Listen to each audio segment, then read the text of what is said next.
In the silent dust of our planet's oldest ruins, there are questions that refuse to die. Carved into stone, buried beneath shifting sands, or hidden in fragments of forgotten civilizations, lie mysteries so strange, so perfectly out of place, that even the sharpest scientific minds struggle to explain them. These are not legends or fairy tales. These are real discoveries, documented, measured, analyzed, and still unsettlingly unresolved. Across continents, artifacts appear centuries before they should exist. Structures are aligned with impossible precision. Symbols repeat in cultures that never crossed paths. And every time experts think they're close to an answer, new evidence pulls the ground out from beneath their feet. Tonight, we step into that gap between what we know and what we think we know. We'll examine the puzzles that challenge our timelines, the relics that defy our understanding of ancient technology, and the enigmas that whisper a version of history far stranger than we imagined. So take a breath, steady your curiosity, and follow me into the unknown, because this is where the questions begin. In the soft light of a Sardinian morning, the fields around Anghelu seem ordinary. Quiet stretches of earth, vineyards reaching across the plain, and a gentle breeze rolling in from the sea. Yet just beneath the surface lies a world carved 5,000 years ago, a world of stone chambers and ancient rituals, the necropolis of Anghelu, Ruju. To the untrained eye, the site appears as a cluster of shallow openings in the ground. But once you descend into the carved shafts and step into the hollowed rock, the landscape transforms into a labyrinth of death, memory, and belief. The necropolis consists of dozens of tombs, some simple single rooms, others complex networks of interconnected chambers. Each one was carved directly into the sandstone, shaped not merely as resting places for the dead, but as symbolic homes. In many chambers, the walls still bear the ghostly outlines of false doors, carved ledges, and architectural details that echo the houses of the living.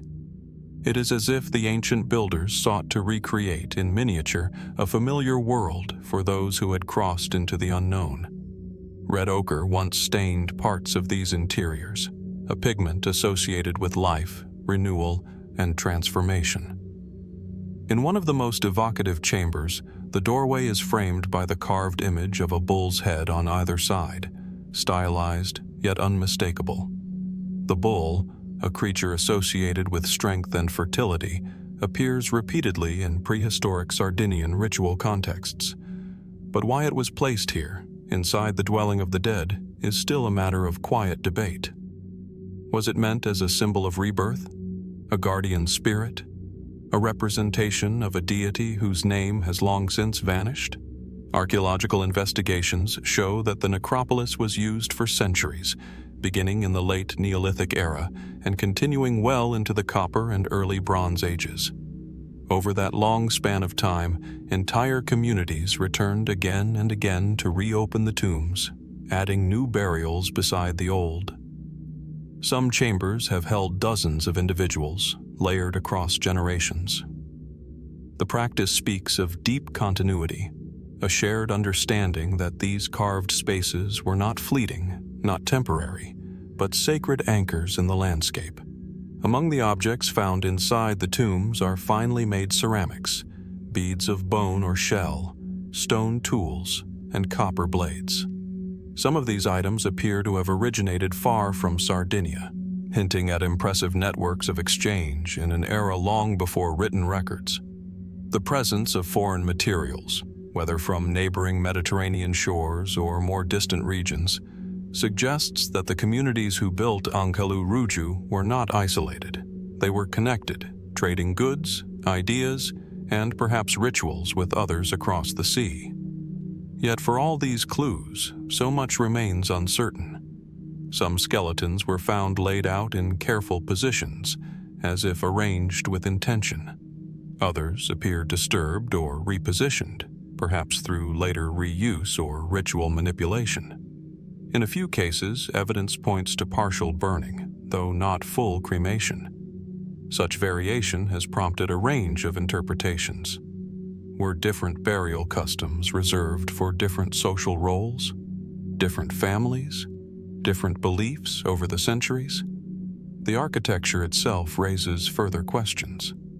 Why were some tombs expansive, with multiple chambers, while others were small and modest? Does the size reflect social hierarchy, spiritual significance, or simply the labor available at the time? The carved architectural motifs, the fake doors, the lintels, the niches, suggest symbolic meaning, but without written records from the era, we can only speculate on their exact purpose. And there is the deeper mystery still. What worldview produced a site like this? These people invested extraordinary effort to carve tens of thousands of cubic feet of stone using only the most basic tools. They created permanent, durable structures intended to house the dead for generations. Such undertaking reveals more than just ritual. It hints at an entire cosmology, beliefs about death, continuity, and the relationship between the living and the unseen. Some scholars point to widespread Mediterranean traditions in which the dead were thought to embark on a journey, requiring familiar surroundings or protective symbols. Others argue that the carved features reflect an ancestral focus, a way of maintaining bonds between families across time. A few researchers, looking at parallels in distant regions, have wondered whether the bull symbolism hints at a mythological or cultic system once shared more broadly across ancient societies. And then there are the more speculative questions, the ones raised quietly, often at the edges of academic research. How did ideas or objects travel so widely in an age with no written maps or recorded navigation? Why do certain symbols appear in places separated by vast seas? Could the necropolis represent just one surviving piece of a much larger cultural puzzle? One whose other fragments have been lost to erosion, agriculture, and time? Walking through Anghelu Ruju today, the answers feel impossibly close and yet just out of reach. The tombs are cool and silent. The air carries the faint scent of stone and earth. Outside, sunlight falls on the fields exactly as it did 5,000 years ago. Inside, the walls keep their secrets. In this place, the boundary between knowledge and mystery feels thin. We can measure, date, and catalog, but we cannot fully enter the minds of those who carved these chambers. And so, the necropolis of Anghelu Ruju remains what it has always been, a doorway into a world half understood, a reminder that beneath the surface of our most familiar landscapes lie stories still waiting to be uncovered. What else might be hidden in the unexcavated earth nearby? What stories have yet to reveal themselves?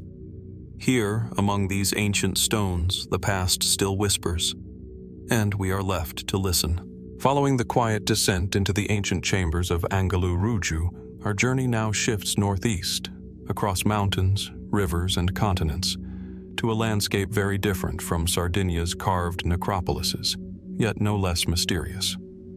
Here, at the meeting point of modern-day Ukraine, Moldova, and Romania, the earth holds traces of a civilization so vast, so unexpectedly organized, that its very existence challenges long-held assumptions about prehistoric Europe. Across the rolling plains of Eastern Europe, the land appears deceptively simple: gentle hills, dark soil, clusters of forest broken by wide stretches of open steppe. But beneath this quiet terrain lie the buried outlines of some of the largest settlements the world had ever known in the Neolithic and Copper Age. These are the Cucuteni-Trypillia megasites, vast, concentric settlements, some covering hundreds of hectares, dating back 6,000 or even 7,000 years. From above, thanks to modern aerial surveys and magnetometry, their shapes emerge like ghostly fingerprints. Circular plans, ring after ring of structures, spiraling outward with a geometric precision that seems almost deliberate. The largest of these ancient settlements housed thousands, perhaps tens of thousands, of people long before cities like Uruk or Memphis rose to prominence. And yet, unlike those famed urban centers, the Cucuteni-Trypillia left no towering monuments, no temples of stone, no massive defensive walls. What they left instead were patterns. Were these spirals symbolic, practical, ceremonial, or simply the organic growth of a society whose logic we no longer fully understand? When archaeologists first uncovered the scale of these settlements in the mid-20th century, the findings were greeted with surprise, even disbelief. How could a Neolithic agricultural culture, one without writing, without metal tools in the early phases, without beasts of burden for heavy transport, build and sustain settlements of such extraordinary size? The challenge of providing food, water, and organization for communities of this scale is immense even today. And yet the archaeological layers speak clearly. These people did it, and they did it repeatedly, across centuries. Inside the remains of these ancient proto-cities, traces of daily life survive in surprising detail.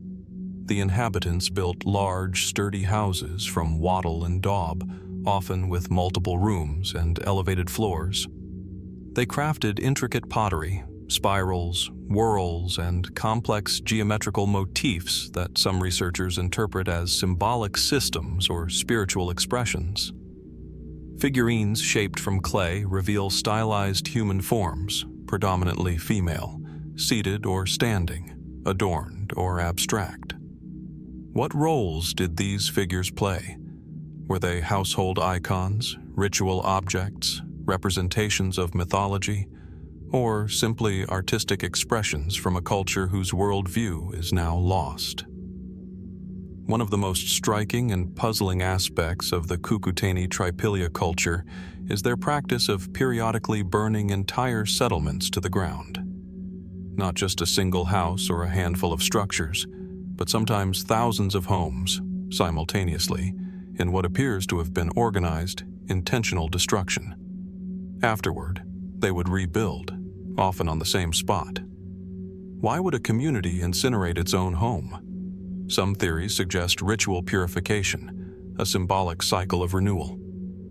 Others point to practical reasons: pest control, structural maintenance, or seasonal relocation. More speculative ideas propose social or ideological motivations, tied to belief systems we can only guess at. Whatever the cause, the pattern is unmistakable: build, burn, rebuild. A rhythm of centuries, written in ash and clay. Yet the mysteries deepen further when considering the scale of these settlements. Some megasites spanned areas rivaling the earliest Mesopotamian cities. Yet unlike those urban centers, there is no clear evidence of palaces, temples, or elite residences. No monumental architecture, no obvious ruling class. How then was such a massive population coordinated? Was society more communal than hierarchical? Did spiritual or ritual leaders guide decision-making without leaving behind monumental markers? Or have those markers simply not survived? As archaeologists trace the outlines of concentric housing rings, sometimes 4, 5, or even 6 layers deep, they confront another puzzle: infrastructure. To feed thousands, agricultural systems must have been extensive and efficient. Yet the settlements themselves show limited signs of long-distance transport or central storage facilities. Where were surpluses kept? How were goods organized or traded? And what happened when such large populations faced environmental changes? Some researchers argue that the Cucuteni-Trypillia settlements were not permanent urban centers, but large, seasonally occupied gathering places. Others envision stable proto-cities, functioning for generations. Still others see them as something in between: dynamic, flexible social landscapes that challenge our modern categories. And then there are the more fringe considerations, whispered at the edges of archaeological debate. Could these settlements represent a cultural experiment? An early attempt at large-scale communal living that eventually collapsed under its own weight? Were their complex ceramics and figurines symbolic records, Their meaning forgotten only because they lacked a written script? And what of the burning? Was it a practical choice, or does it reflect a belief system centered on cyclical transformation? We don't yet know. Many excavations remain incomplete. Many megasites are only partially mapped. Their full story lies buried beneath soil and farmland, waiting. As centuries passed, the Cucuteni-Trypillia world dissolved. Climate change, shifting ecosystems, and migrations gradually altered the region. By the early Bronze Age, new cultures spread across the steppe, and the great concentric settlements faded. Their pottery disappeared. Their figurines ceased. Their houses stopped burning. What remained were foundations, shallow depressions, charred clay, ceramics painted with spirals whose meaning we still chase. Today, as drones scan the quiet fields and archaeologists trace ghostly outlines in the dirt, the Cucuteni-Trypillia mega-settlements continue to defy simple explanation. They were vast, organized, creative, and enigmatic. They demonstrate capabilities that do not fit neatly into traditional models of prehistoric Europe. And they invite a larger question. How many other chapters of human history remain hidden beneath our feet, unrecognized simply because they do not conform to the patterns we expect? As we continue our exploration of ancient mysteries, the plains of Eastern Europe remind us that the past is far more complex and far more surprising than we often imagine. Somewhere within those concentric rings of long-vanished homes lies a story we have only just begun to understand. What might we uncover if the rest of these forgotten cities were excavated? And what truths about our early ancestors wait patiently in the soil, still untouched, still silent? For now, as we leave behind the vast concentric plains of the Cucuteni-Trypillia world, those enormous ghost-like rings still buried beneath Eastern Europe, the journey carries us once again toward the Mediterranean. Southward, across the sea, the landscape changes. The air grows warmer. The earth turns red, and rising unexpectedly from the flat expanse of northern Sardinia is a structure unlike anything else in Europe. Monte Dakoti. At first glance, it seems almost too deliberate, too geometric for its surroundings. A stepped, terraced platform of stone, rising from the landscape like a solitary monument to a forgotten age. Its form is striking, part temple, part altar, part pyramid, standing alone on a plain just outside the town of Sassari. And yet, for all its arresting presence, Monte Dakoti is strangely quiet. No towering walls, no colossal statues, just a single sloping ramp leading up to a platform with a commanding view of the surrounding fields. Who built this, and why? Archaeologists date the earliest phase of Monte Dakoti to around 4,000 to 3,700 BCE, placing it firmly within the Neolithic. Later phases, rebuilt, expanded, reimagined, extend into the Copper Age. This means that while Egypt's pyramids were still centuries in the future, the people of Sardinia had already erected a monumental platform requiring thousands of tons of stone and coordinated communal labor. The structure's most recognizable feature is its great ramp, an inclined stone pathway rising to a broad, flattened summit. From there, the view is expansive, fields to the south, rolling hills to the east, and beyond that, the faint shimmer of the sea. It is a vantage point that feels intentional, as though the builders wanted to lift human experience toward the sky, or perhaps draw something down from it. Nearby, scattered around the complex, lie peculiar elements: a massive spherical boulder, carefully placed, a large carved slab that many identify as an altar, and evidence of fire pits, animal offerings, and ritual activity.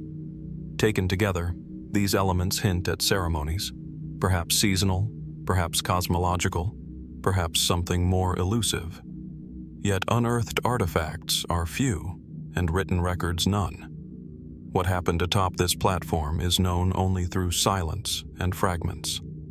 The structure itself bears similarities to a type of stepped monument found in the ancient Near East, most famously the ziggurats of Mesopotamia. But the chronology raises questions. Monte Dakotti's earliest form predates the classic Mesopotamian ziggurats by centuries. If there was influence, how did it travel? Through trade? Migration? Parallel development?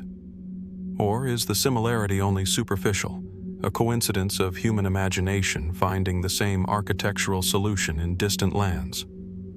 Most scholars caution against dramatic connections. Sardinia's prehistoric cultures were unique, shaped by local materials and local needs. And yet, the ramp, this monumental, purposeful ascent, remains difficult to categorize in isolation. There is no other structure like it in Europe from this time, not even close. Beneath later reconstructions, excavations have revealed an even older layer, a central trapezoidal mound covered in red ochre, suggesting symbolic or ritual significance. Over centuries, this early sanctuary was rebuilt into the larger terraced platform we see today. The use of red ochre may echo the ritual symbolism found across the Mediterranean: life, blood, rebirth. But in this context, its meaning remains speculative. Light and shadow play across the stone surfaces at sunrise and sunset, and some researchers have proposed astronomical alignments. Certain points of the structure may correspond to solstitial or equinoctial events. Others believe the platform's orientation might have been used to observe star patterns, seasonal cycles, or sacred celestial events. But definitive proof remains elusive. Monte Dakotti does not easily give up its secrets. Then there are the more enigmatic findings. The presence of the large, smooth boulder near the ramp, almost perfectly spherical, unlike anything naturally occurring in the immediate area. Was it symbolic? Ritualistic? Representing something cosmological? A sun? A moon? A celestial body? Similar cultic stones appear elsewhere in ancient Mediterranean cultures, yet their meanings differ widely, leaving interpretation open. Animal remains, especially of sheep and cattle, suggest sacrificial practices. Fire pits indicate communal gatherings or ritual burning. But the overall scale of the platform implies something larger than local ceremony. Was Monte Dakotti a pilgrimage site? A regional sanctuary? A place where communities of the island gathered during key times of the year? Some fringe theories go further. They ask whether the structure might once have been even larger, with now lost upper tiers. Others suggest links to vanished cultures, or even distant civilizations whose influences moved through the Mediterranean far earlier than documented. These ideas remain speculative, but they illustrate the core problem. Monte Dakotti does not neatly match the cultural patterns of its era. Its purpose, its cosmology, its symbolic vocabulary, none of it fits comfortably within the known frameworks of Neolithic Europe. And then, around 3000 BCE, construction stopped. The platform remained, but its ritual use seems to have waned. Over time, new cultures emerged on Sardinia, bringing new architectural forms, most famously the Nureg towers that dominate the island's Bronze Age landscape. Yet even those builders, masterful in stone, did not attempt to replicate Monte Dakotti. It remained singular, unique, a legacy from a world already distant. Walking up the ramp today, the stones are worn, the edges softened by millennia. The summit is open to the sky, framing a horizon unchanged for thousands of years. Standing there, one can imagine processions moving slowly upward, offerings carried in silence, flames flickering against the stone, the night sky turning overhead. But imagination is all we have. The truth is still buried beneath layers of time. As our exploration of unexplained ancient sites continues, Monte Dakotti stands as a reminder that the past does not always conform to our expectations. It challenges the neat timelines and tidy categories we often rely on. It offers hints, suggestions, glimpses, never answers. What drove a Neolithic community to build this extraordinary temple-like mound on an island in the Mediterranean? What rituals unfolded here? What stories were told? What cosmic rhythms were observed? And what deeper understanding remains hidden beneath the soil, waiting for a future excavation or a fortunate moment of insight? Monte rises alone on the plain, silent, resolute, and still profoundly mysterious. From the solitary stone terraces of Monte our journey now stretches far beyond the Mediterranean, across oceans and mountains, to the highlands of the Andes. Here, at nearly 3,200 meters above sea level, the landscape changes dramatically. Steep valleys carved by rivers, jagged peaks veiled in clouds, and a sky so clear it seems to press down upon the earth. Nestled within this dramatic terrain lies one of South America's most enigmatic ancient sites, the Chavin de Huantar complex. Approaching Chavin, the first impression is of deliberate disorientation. Massive stone terraces rise in abrupt tiers, interwoven with intricate canal systems and subterranean passages. The architecture is monumental yet intimate, commanding the landscape while simultaneously drawing the observer inward. Carved from dark granite, the stones bear jagged reliefs of serpents, jaguars, and mysterious anthropomorphic figures, their eyes wide and mouths agape, expressions frozen in eternal intensity. Walkways twist and dip, guiding visitors past towering stelae and through tunnels that carry the sound of flowing water in strange, almost musical ways. Archaeologists date the complex to around 900 to 200 BCE, attributing its construction to the Chavin culture. It was a ceremonial center, but beyond its religious significance, it was a hub for art, astronomy, and possibly socio-political organization. The site's scale suggests a society with both the technical skill and social cohesion to orchestrate labor and resources across challenging terrain. And yet, as impressive as these achievements are, many questions remain. One of the most striking features of Chavin is its subterranean network.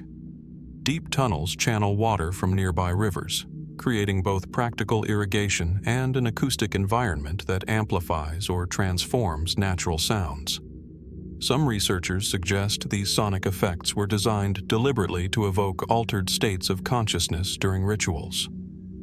Could the Chavin priests have engineered these passages as a form of sensory manipulation, creating experiences that bridged the human and the divine? If so, how sophisticated was their understanding of acoustics and human perception, nearly 3 millennia before modern science could describe it? The artwork of Chavin is equally provocative. Stone carvings depict creatures that are simultaneously human and animal, feline and serpent, bird and jaguar. The most famous of these, the Lanzon, is a towering granite idol buried deep within the temple of the Old Sun. Its expression is both menacing and hypnotic, its form a tangle of curves and lines that seem almost alive. Who conceived such imagery and why? Were these symbols purely religious, or did they encode knowledge of the cosmos, cycles of life, or hidden narratives about the natural world? The design of the complex itself adds to the mystery. Chavin exhibits a sophistication in urban planning and construction that rivals early cities elsewhere in the world. Terraces, plazas, ramps, and drainage systems are integrated into a cohesive whole, yet no evidence suggests the presence of permanent residential areas. This implies the site was almost entirely ceremonial, designed for periodic gatherings rather than continuous occupation. What drew thousands of people to these remote highlands? How did Chavin sustain such gatherings in a landscape so unforgiving? Some interpretations suggest that Chavin's layout reflects a form of cosmology. The alignment of terraces and plazas with natural features, the orientation of the main temple to river courses, and the recurring serpent motifs all point toward a culture deeply attuned to its environment. But precisely how they understood the cosmos, and how that understanding shaped rituals, politics, and daily life, remains speculative. Were these symbolic references, practical guides, or something more esoteric? Even the materials used at Chavin provoke questions. Some sculptures are crafted from stone quarried dozens of kilometers away, transported across rugged valleys with remarkable skill. The effort required suggests a society with both sophisticated logistical capabilities and a strong ritual or social motivation. Were these transported stones intended to demonstrate devotion, authority, or some cosmological principle?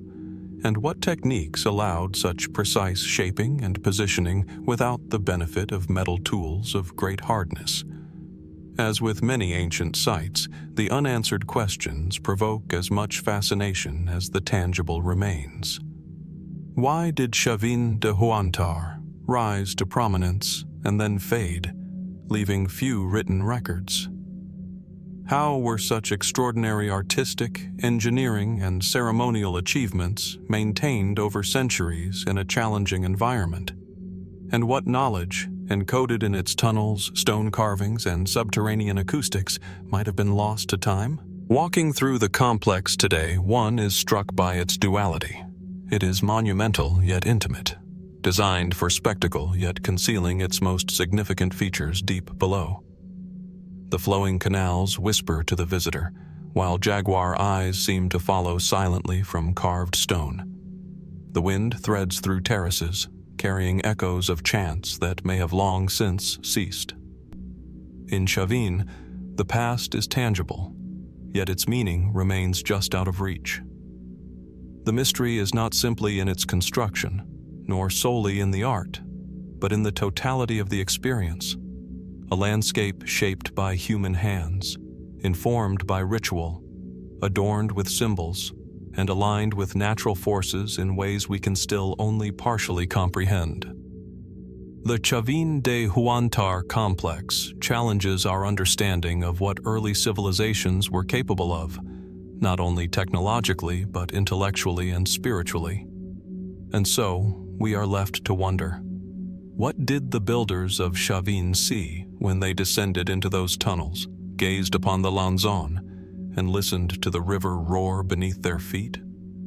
What truths did they understand about life, death, and the cosmos that remain beyond our grasp? And what other secrets, hidden deep in stone and soil, await discovery, poised to reshape our understanding of human ingenuity and mystery? Here, amidst the high Andean peaks, Chavin de Huantar endures, a testament to ambition, ritual, and enigma, inviting us to listen carefully, observe closely, and remain open to the mysteries that time has preserved but not yet revealed. As the mist of the Andean highlands fades behind us, our journey shifts once more, this time northwest, across oceans and centuries, to the windswept shores of Orkney, off the northern coast of Scotland. Here, the landscape is stark. Rolling green plains edged by the relentless North Sea, cliffs carved by centuries of waves, and a sky often painted in pale, shifting light. Nestled among the dunes and low hills is one of the most remarkably preserved Neolithic villages in the world, Skara Brae. At first glance, it is almost uncanny. Stone houses cluster in a compact, labyrinthine arrangement, their walls low but precise, fitted together with remarkable craftsmanship. The dwellings seem to grow organically from the earth, connected by narrow, covered passageways that protect against wind and rain. Inside, built-in furniture, stone beds, dressers, and storage boxes remains in place, as though the inhabitants simply stepped out, leaving the interiors frozen in time. It is a place that evokes intimacy and domesticity, a rare glimpse into the private lives of people who lived over 5,000 years ago. Archaeologists date Skara Brae to roughly 3,180 to 2,500 BCE, placing it squarely within the Neolithic period. For centuries, this small community thrived on the Northern Isles, cultivating crops, raising livestock, fishing, and hunting. Yet for all its apparent continuity and care in construction, the settlement was abandoned, suddenly, completely, and for reasons that remain tantalizingly obscure. Why did Skara Brae, a village so carefully built, so fully adapted to its environment, fall silent? Conventional explanations point to environmental changes. Rising sea levels, shifting sands, and increasingly severe storms may have made life on the Orkney coast untenable. The encroaching sea could have eroded arable land, forced relocation, or made fresh water scarce. There is evidence that sand dunes gradually swallowed parts of the settlement. Yet the timing of this natural encroachment does not entirely account for the speed or completeness of the abandonment. Inside the homes, traces of daily life linger. Cooking pits still show signs of past fires. Stone implements, finely worked for cutting, grinding, and carving, lie where they were left. Yet there is little sign of violent disruption or hurried departure. No weapons strewn in conflict, no charred remains of destruction. It is as if the villagers simply rose one day and walked away, leaving furniture, tools, and even personal belongings behind. Such deliberate desertion raises questions that go beyond environment. Was the abandonment part of a planned migration? Did social, religious, or cultural factors play a role? Some have speculated that the community could have been responding to a broader Neolithic network of movements, or perhaps a ritualized form of departure tied to beliefs about cycles, renewal, or omens. Could the villagers have left in response to subtle environmental cues, such as a gradual loss of resources, interpreted as divine signals or warnings? The architecture itself adds to the mystery. Skara Brae's houses are oriented to maximize sunlight, with low, thick walls to shelter against wind, and carefully constructed drainage systems to handle rain. Such meticulous planning suggests not only technical skill, but long-term investment in place. To abandon such a well-engineered environment without clear evidence of disaster is unusual.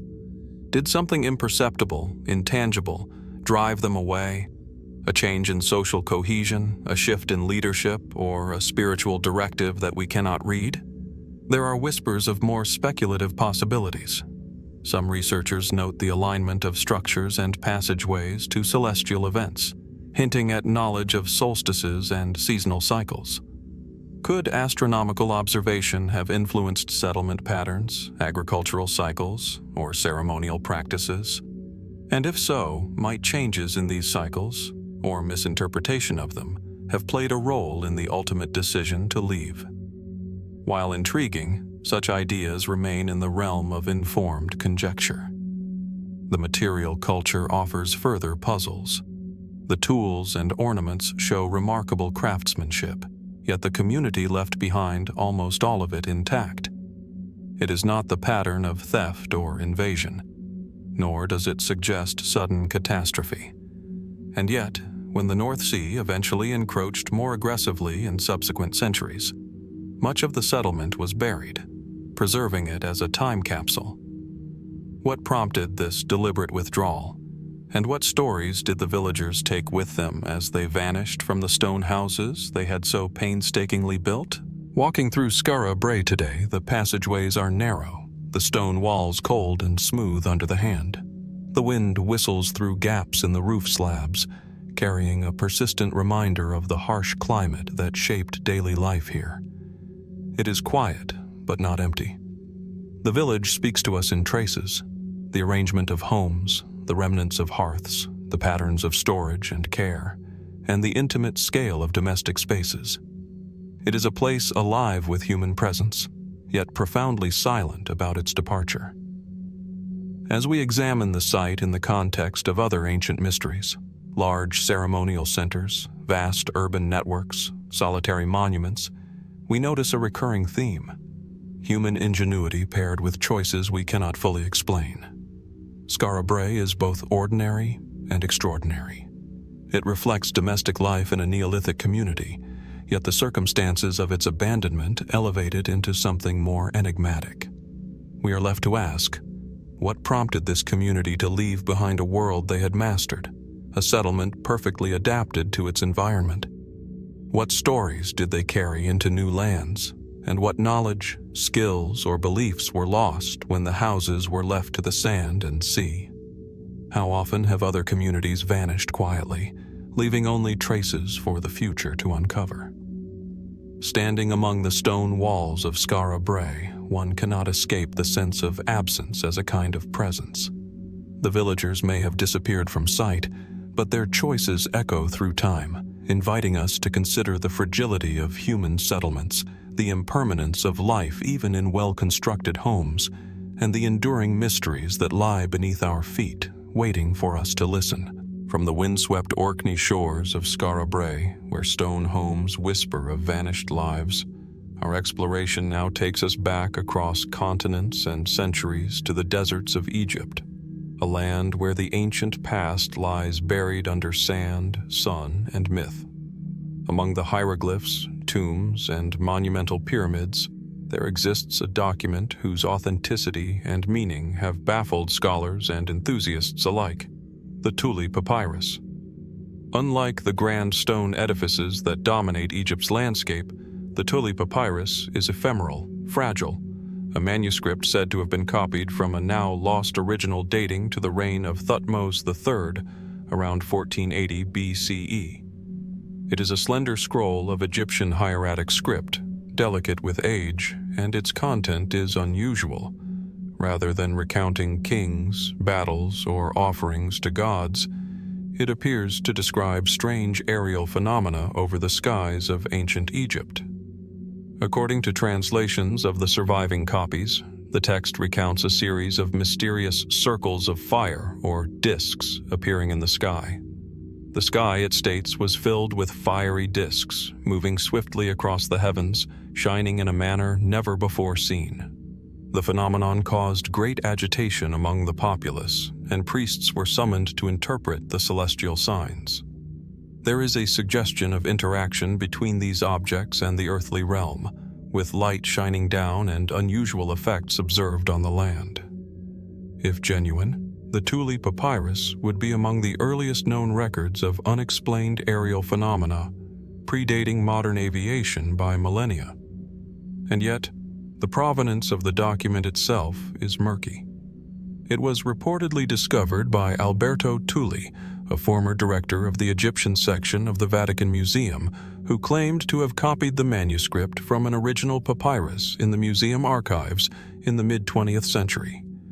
The original was allegedly lost or destroyed, leaving only Tulli's notes and reproductions. Scholars have debated its authenticity since, with some suggesting it may be a modern hoax, a misinterpretation of ritual text, or a misreading of metaphorical language. Despite the uncertainty surrounding its origin, the content of the papyrus continues to fascinate. Descriptions of these fiery disks are accompanied by accounts of human reaction. The people were terrified, and priests struggled to interpret the signs. The text implies a phenomenon both visible and pervasive, extending across the sky in ways that seemed unprecedented, almost extraordinary. The specificity of the narrative, however, is tantalizingly ambiguous. Were these natural events, meteors, comets, or atmospheric phenomena? Or were they something entirely unknown, something that has left only fragmented records in human memory? Some researchers note parallels with other Egyptian texts that describe celestial events or divine manifestations. Egyptian mythology often links unusual lights in the sky with the actions of gods, messages from the divine, or omens of change. Could the papyrus be an allegorical description of such events? Or might it have recorded observations of phenomena that defied contemporary understanding, now filtered through the symbolic language of priestly scribes? The lines between literal and symbolic interpretation blur, leaving the reader suspended between myth, ritual, and possible historical anomaly. The papyrus also raises questions about the broader cultural context. Ancient Egypt was meticulous in recording observations of the heavens. They tracked stars, planetary cycles, and eclipses, integrating them into calendars and rituals. Yet here, the Tulli Papyrus describes something outside the familiar celestial order, an event so extraordinary that it merited special attention. The text emphasizes collective astonishment, suggesting that this occurrence was not a minor curiosity, but a moment that disrupted the rhythm of daily life and ritual practice. Adding to the enigma is the lack of corroborating sources. If these phenomena were witnessed across Egypt, why are they not referenced elsewhere in contemporary records? Some theorists argue that records could have been lost, destroyed, or deliberately suppressed, while others maintain that the phenomenon might have been localized or brief, remarkable yet fleeting. Alternatively, could it be that symbolic and ritual texts were interpreted literally in the Tulli copy, amplifying what may have been metaphorical descriptions of celestial or atmospheric events? The papyrus also challenges our assumptions about ancient observational capability. Whether recording an astronomical anomaly or something entirely unexplainable, the text implies careful attention to movement, light, and pattern. It reflects a culture attentive to the sky, capable of observing detail and interpreting significance. But the meaning of these fiery disks remains elusive. Were these records of natural events, technological marvels, or something beyond our contemporary frame of reference? Reading the Tulli Papyrus today is an exercise in balance between skepticism and wonder. The manuscript exists in fragments, filtered through translation and transcription, yet its words convey an immediacy that evokes human curiosity and fear. The priest's reactions, the people's terror, the strange lights blazing in the night sky, these are experiences that transcend time. They remind us that even in the earliest literate societies, the unknown could inspire awe, speculation, and sometimes apprehension. Standing before this fragment of history, one is struck by the fragility of knowledge and by the mysteries that persist when records are lost or obscured. The Tulli Papyrus exists somewhere between history, myth, and enigma, a window into an ancient world where the skies themselves could confound understanding. And so, we are left with questions as vast as the desert that once witnessed these events. What exactly did the ancient scribes observe? Were the fiery disks natural phenomena misinterpreted, or something entirely outside known experience? And what other documents, long vanished, might have recorded events beyond comprehension, leaving tantalizing traces for future generations to ponder? The Tulli Papyrus remains, for now, a fragmentary message from the past, a whisper of human curiosity and the enduring enigma of what lies beyond our ordinary perception. Its story is incomplete, its meaning uncertain, and its mysteries still beckoning to those willing to look beyond the sands of time. From the enigmatic skies recorded in the Tulli Papyrus, our journey now shifts south and east, across deserts and mountains, to the fertile plains of the Indus River, an ancient landscape where one of the earliest urban civilizations of the world thrived nearly 5,000 years ago. Here, amid the ruins of carefully planned cities, fortified towns, and winding streets, lies one of the most enduring enigmas of human history: the Indus script.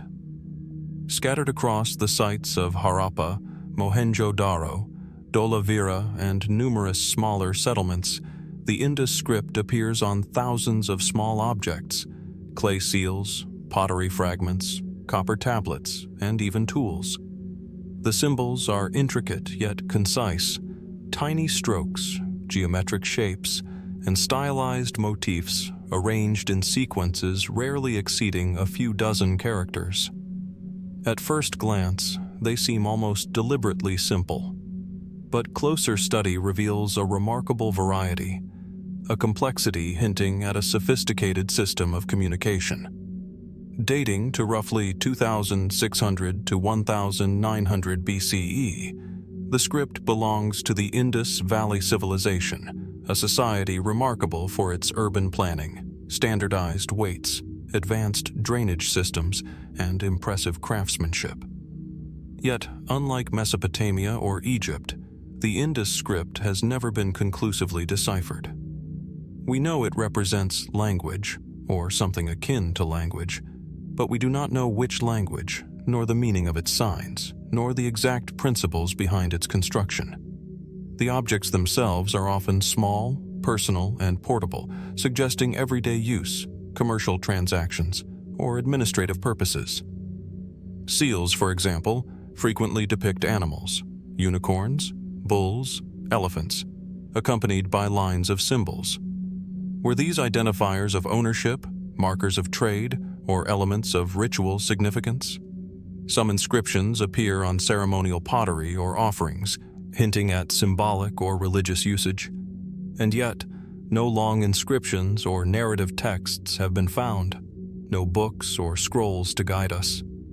Mainstream scholarship largely agrees that the Indus script functioned as a written system, possibly a proto-writing that recorded economic, religious, or administrative information. But its brevity and repetition complicate attempts at decipherment. Unlike the cuneiform of Mesopotamia or Egyptian hieroglyphs, the Indus script left no bilingual texts or Rosetta Stone to provide a foothold. Its brevity forces every researcher into conjecture, using patterns, statistical analysis, and comparison with contemporary scripts, but the meaning remains stubbornly elusive. Some researchers suggest the script represents a Dravidian language, linking the Indus civilization to linguistic traditions in southern India. Others propose it encodes a language unrelated to any known system, entirely lost to time. And then there are the more speculative interpretations. Could the symbols have been ritualistic markers rather than a true linguistic system? Or a mnemonic device designed to trigger memory rather than record speech? Each hypothesis carries tantalizing implications, yet no single theory has gained universal acceptance. The physical artifacts themselves add layers of mystery. Many inscriptions appear on small, meticulously carved seals, often crafted with extraordinary precision. How were they used? Were they pressed into clay as a means of authentication or trade? Did each symbol carry an independent meaning, or were they syllables, phonetic signs, or ideograms?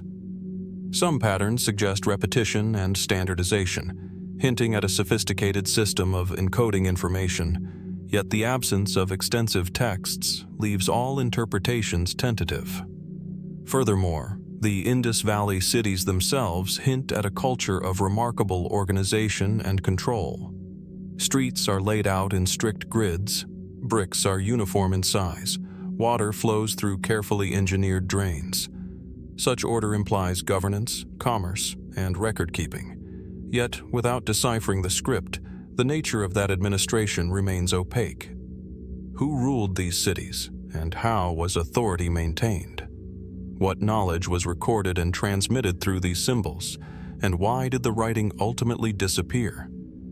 The disappearance of the script coincides with the decline of the Indus Valley civilization around 1900 BCE, during a period of environmental change, shifting rivers, and social transformation.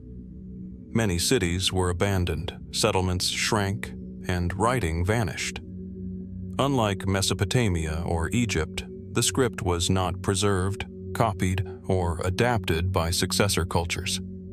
Its disappearance leaves us with fragments, isolated inscriptions, and a profound silence. A civilization's voice frozen in stone and clay, yet ultimately indecipherable. Some speculate that the Indus script was more than practical. Perhaps it carried spiritual or symbolic significance, a sacred language known only to elites or priests. Could the brevity of inscriptions suggest coded messages, trade markers, or ritual signals? Were the symbols designed to convey information to those initiated into a system of knowledge, rather than the general population? Each seal, each pottery fragment, becomes a puzzle piece, hinting at a culture of depth and subtlety, now inaccessible to modern eyes. Walking among the ruins of Harappa or Mohenjo-Daro, one cannot escape the impression of a society both familiar and alien. Homes, workshops, streets, and marketplaces suggest everyday life remarkably similar to our own, yet the script remains a silent sentinel, guarding secrets beyond comprehension. The symbols speak of thought, communication, and civilization, yet their meaning is withheld, a mystery folded into the fabric of daily life 5,000 years ago. And so, we are left with questions that persist across millennia. What exactly did the Indus script communicate? How sophisticated was the system of writing, and what insights might it reveal about politics, religion, or daily life? Were we seeing the beginnings of literacy, a proto-language, or a symbolic code lost entirely to time? How much of human knowledge has vanished simply because the right key was never preserved? The Indus script endures as both a record and a riddle, a window into one of the earliest urban civilizations, and yet a reminder that the past is not always fully accessible. In the etched lines of clay seals, in the repeating motifs, and in the silent streets of Indus cities, there remains a story unspoken, waiting for the day when understanding may finally emerge, or perhaps always elude us. From the fertile plains of the Indus Valley, where mysterious symbols speak in silence through clay and stone, our journey now carries us far to the east, into the stark, arid expanse of China's Xinjiang region. Here, in the vast desert basin encircled by towering mountains, lies a landscape both unforgiving and hauntingly beautiful: the Tarim Basin. Beneath its shifting sands and dry riverbeds, a series of discoveries has challenged our understanding of prehistoric migration, culture, and human diversity: the Tarim Basin mummies. At first glance, the terrain is desolate. Endless dunes stretch to the horizon, and salt flats shimmer under a relentless sun. Yet scattered across this harsh landscape, archaeologists have unearthed remarkably preserved human remains, some dating back as far as 4,000 years. Unlike the typical mummification practices of Egypt, the preservation here is largely natural, aided by the extreme dryness, alkaline soils, and cold nights of the basin. Bodies remain intact, down to skin, hair, and clothing, providing an extraordinary glimpse into lives that vanished millennia ago.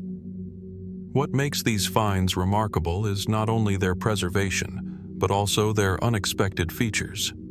The mummies, some over 6 feet tall, display distinctly Caucasoid traits: high noses, deep-set eyes, and light-colored hair in shades of blonde and red. They are dressed in elaborate clothing woven from wool and linen, often adorned with intricate patterns and tassels. Footwear is practical yet sophisticated, perfectly adapted for desert travel. Burials frequently contain woven mats, textiles, and occasionally small artifacts. Personal belongings whose purpose, like the people themselves, remains partially obscure. The dating of these remains has raised profound questions. Many of the earliest mummies predate the Silk Road, long before any known trade connected Europe with the interior of China. How did people with these physical and cultural traits arrive in such an isolated desert basin? Genetic studies suggest a mixture of Western Eurasian and East Asian ancestry, but the exact routes, motivations, and cultural exchanges remain mysterious. Were these long-distance migrants, isolated communities, or remnants of a population whose origins have been lost to history? The Tarim Basin mummies are also remarkable for their cultural sophistication. Woolen clothing, fur-lined boots, and elaborately dyed fabrics indicate advanced textile production. Some individuals are buried with ornate twill-patterned garments and felt hats, suggesting symbolic or social significance. How did such technology reach this remote desert? Were these communities self-sufficient, or part of broader networks extending across Eurasia? The evidence hints at connections and knowledge far more intricate than previously assumed. Perhaps the most perplexing aspect of these mummies is their sudden disappearance. Populations in the basin appear to vanish or transform dramatically after 2000 BCE, coinciding with shifts in climate, trade, and possibly conflict. Later burials display more East Asian features, different clothing styles, and altered material culture. What prompted such a profound demographic and cultural transition in this isolated region? Was it gradual assimilation, environmental pressure, or something more abrupt? And what happened to the knowledge, practices, and stories of these early inhabitants? Beyond the physical characteristics, the mummies raise questions about belief, ritual, and identity. Some burials are remarkably simple, while others are elaborately arranged, with carefully positioned limbs and meticulously folded textiles. Were these differences social, ritualistic, or symbolic? Did clothing patterns, hat styles, or burial positioning communicate status, lineage, or spiritual affiliation? Without written records, every interpretation is speculative, yet the artifacts themselves suggest a society rich in nuance and custom. The discovery of these mummies also intersects with broader questions of migration and ancient contact. The presence of Western Eurasian features deep within East Asia challenges assumptions about early human movement. Did these populations traverse harsh deserts over centuries, carrying technologies, textiles, and cultural practices across vast distances? And if so, how did they navigate, survive, and thrive in such a harsh environment, leaving behind evidence of extraordinary adaptation and ingenuity? Modern science provides tantalizing hints, but no full answers. DNA analysis illuminates ancestry. Radiocarbon dating fixes timelines, and textile studies reveal technical skill. Yet the broader story, the why, the how, the cultural context, remains out of reach. The mummies are both witnesses and enigmas, silent, preserved, and almost impossibly remote from their own time. Standing at the edge of the Tarim Basin, one can almost imagine the people who lived here, wandering the deserts, crafting woolen garments, tending animals, and navigating rivers and dunes. They left little in the way of written record, but their bodies, clothes, and artifacts speak across the millennia. And yet, the narrative is incomplete. For every answer provided by bones and textiles, a question arises. Why here? Why then? And where did these people go? The Tarim Basin mummies endure as both evidence and mystery, a testament to human resilience, adaptability, and the movements of populations lost to time. They remind us that history is often more intricate than expected, that human cultures were interconnected far earlier than conventional narratives suggest, and that even in the harshest landscapes, life flourished with ingenuity and care. And so, the mummies remain, silently watching over the desert, inviting us to wonder, who were they truly? What stories, languages, and traditions did they carry? And what other secrets might still lie buried beneath the sands, waiting to reveal themselves to those willing to look beyond the surface? In the dry, wind-swept silence of the Tarim Basin, the past feels immediate and enigmatic, a reminder that human history is vast, complex, and still very much a frontier for discovery. From the arid deserts of the Tarim Basin, where mummies preserved in sand whisper of vanished communities and long-forgotten migrations, our exploration now turns once again to the American Southwest, a land of canyons, mesas, and cliffs that harbor some of the most enigmatic chapters of human history. Here, amidst the red rock and high desert plateaus, we encounter the mystery of the Anasazi, a remarkable culture whose sudden disappearance has confounded archaeologists and historians for generations. The landscape is dramatic, towering sandstone cliffs carved by wind and water, deep canyons where sunlight filters in golden shafts, and broad mesas stretching to distant horizons. Hidden within these natural fortresses are the remnants of ancient dwellings, astonishingly preserved. Cliffside pueblos, multi-storied stone structures, and kivas, circular subterranean chambers used for ritual and communal purposes. The largest of these settlements, such as Chaco Canyon, hints at an advanced society capable of complex urban planning, long-distance trade, and architectural feats that rival some of the earliest civilizations elsewhere in the world. The Anasazi, also known as the ancestral Puebloans, flourished between approximately 100 CE and 1300 CE. Their communities thrived in an environment that is at once harsh and beautiful, requiring ingenuity to cultivate crops, manage water, and construct dwellings from stone, adobe, and timber. Roads, ceremonial plazas, and sophisticated water management systems suggest a culture highly organized both socially and technologically. And yet, despite this apparent stability and prosperity, by the late 13th century the Anasazi had largely vanished from their most prominent settlements, leaving behind stone cities, artifacts, and unanswered questions. Archaeological evidence provides tantalizing glimpses into the lives of these people. Pottery, tools, woven textiles, and petroglyphs illustrate a rich material culture and artistic sensibility. Trade networks extended far beyond the region, linking Chaco Canyon with distant sources of turquoise, shells, and other resources. Social and ceremonial structures reveal a society that valued community cohesion and ritual practice. Yet, even as these indicators of a thriving culture endure, the sudden abandonment of major sites remains deeply puzzling. Mainstream explanations for the Anasazi disappearance focus on environmental pressures. Tree ring studies suggest a series of severe droughts in the late 1200s, which would have threatened agriculture, water availability, and food security. Soil erosion and deforestation may have compounded the stress, making long-term habitation increasingly difficult. Under these conditions, relocation to more hospitable areas seems logical. But environmental factors alone do not fully explain the precision and scale of the abandonment, nor why some communities relocated while others did not. Other hypotheses explore social and political dynamics.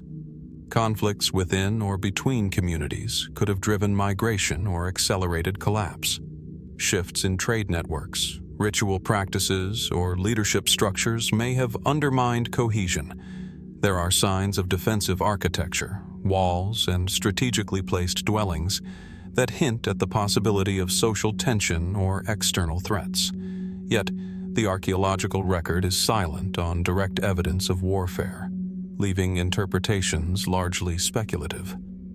The cliff dwellings themselves add layers to the mystery. Why did the Anasazi construct homes in such precarious locations, often hundreds of feet above canyon floors, accessible only by ladders or narrow paths? Was this purely for defense, or did the locations hold ritual, symbolic, or astronomical significance? The alignment of certain structures with solar and lunar cycles suggests that ceremonial and cosmological considerations played a role in urban planning, intertwining daily life with a larger sense of order and meaning. More speculative theories have also been proposed, from alien intervention to sudden disease outbreaks. But these ideas lack substantive evidence and remain on the fringes of scholarly discussion. The more intriguing question lies in the patterns of migration and adaptation. Where did the Anasazi go, and how did they integrate with other emerging cultures? Descendants, including the Hopi, Zuni, and other Puebloan peoples, preserve oral traditions and cultural knowledge that may carry echoes of this ancestral exodus. Yet the exact pathways, timing, and experiences of migration remain elusive. Walking through the ruins today, one senses the precision and care invested in construction. The fitted stones, Plastered walls and carefully oriented rooms speak of communities deeply attuned to their environment and to one another. Hearths and storage bins remain in place. Ceremonial kivas suggest ongoing ritual activity up until the moment of departure. And yet, the silence is profound. There are no bodies left behind, no final records of departure, only the lingering presence of what was once a thriving civilization. The mystery of the Anasazi disappearance continues to captivate because it embodies both clarity and uncertainty. Clear evidence of advanced society exists, yet the absence of definitive cause leaves the story incomplete.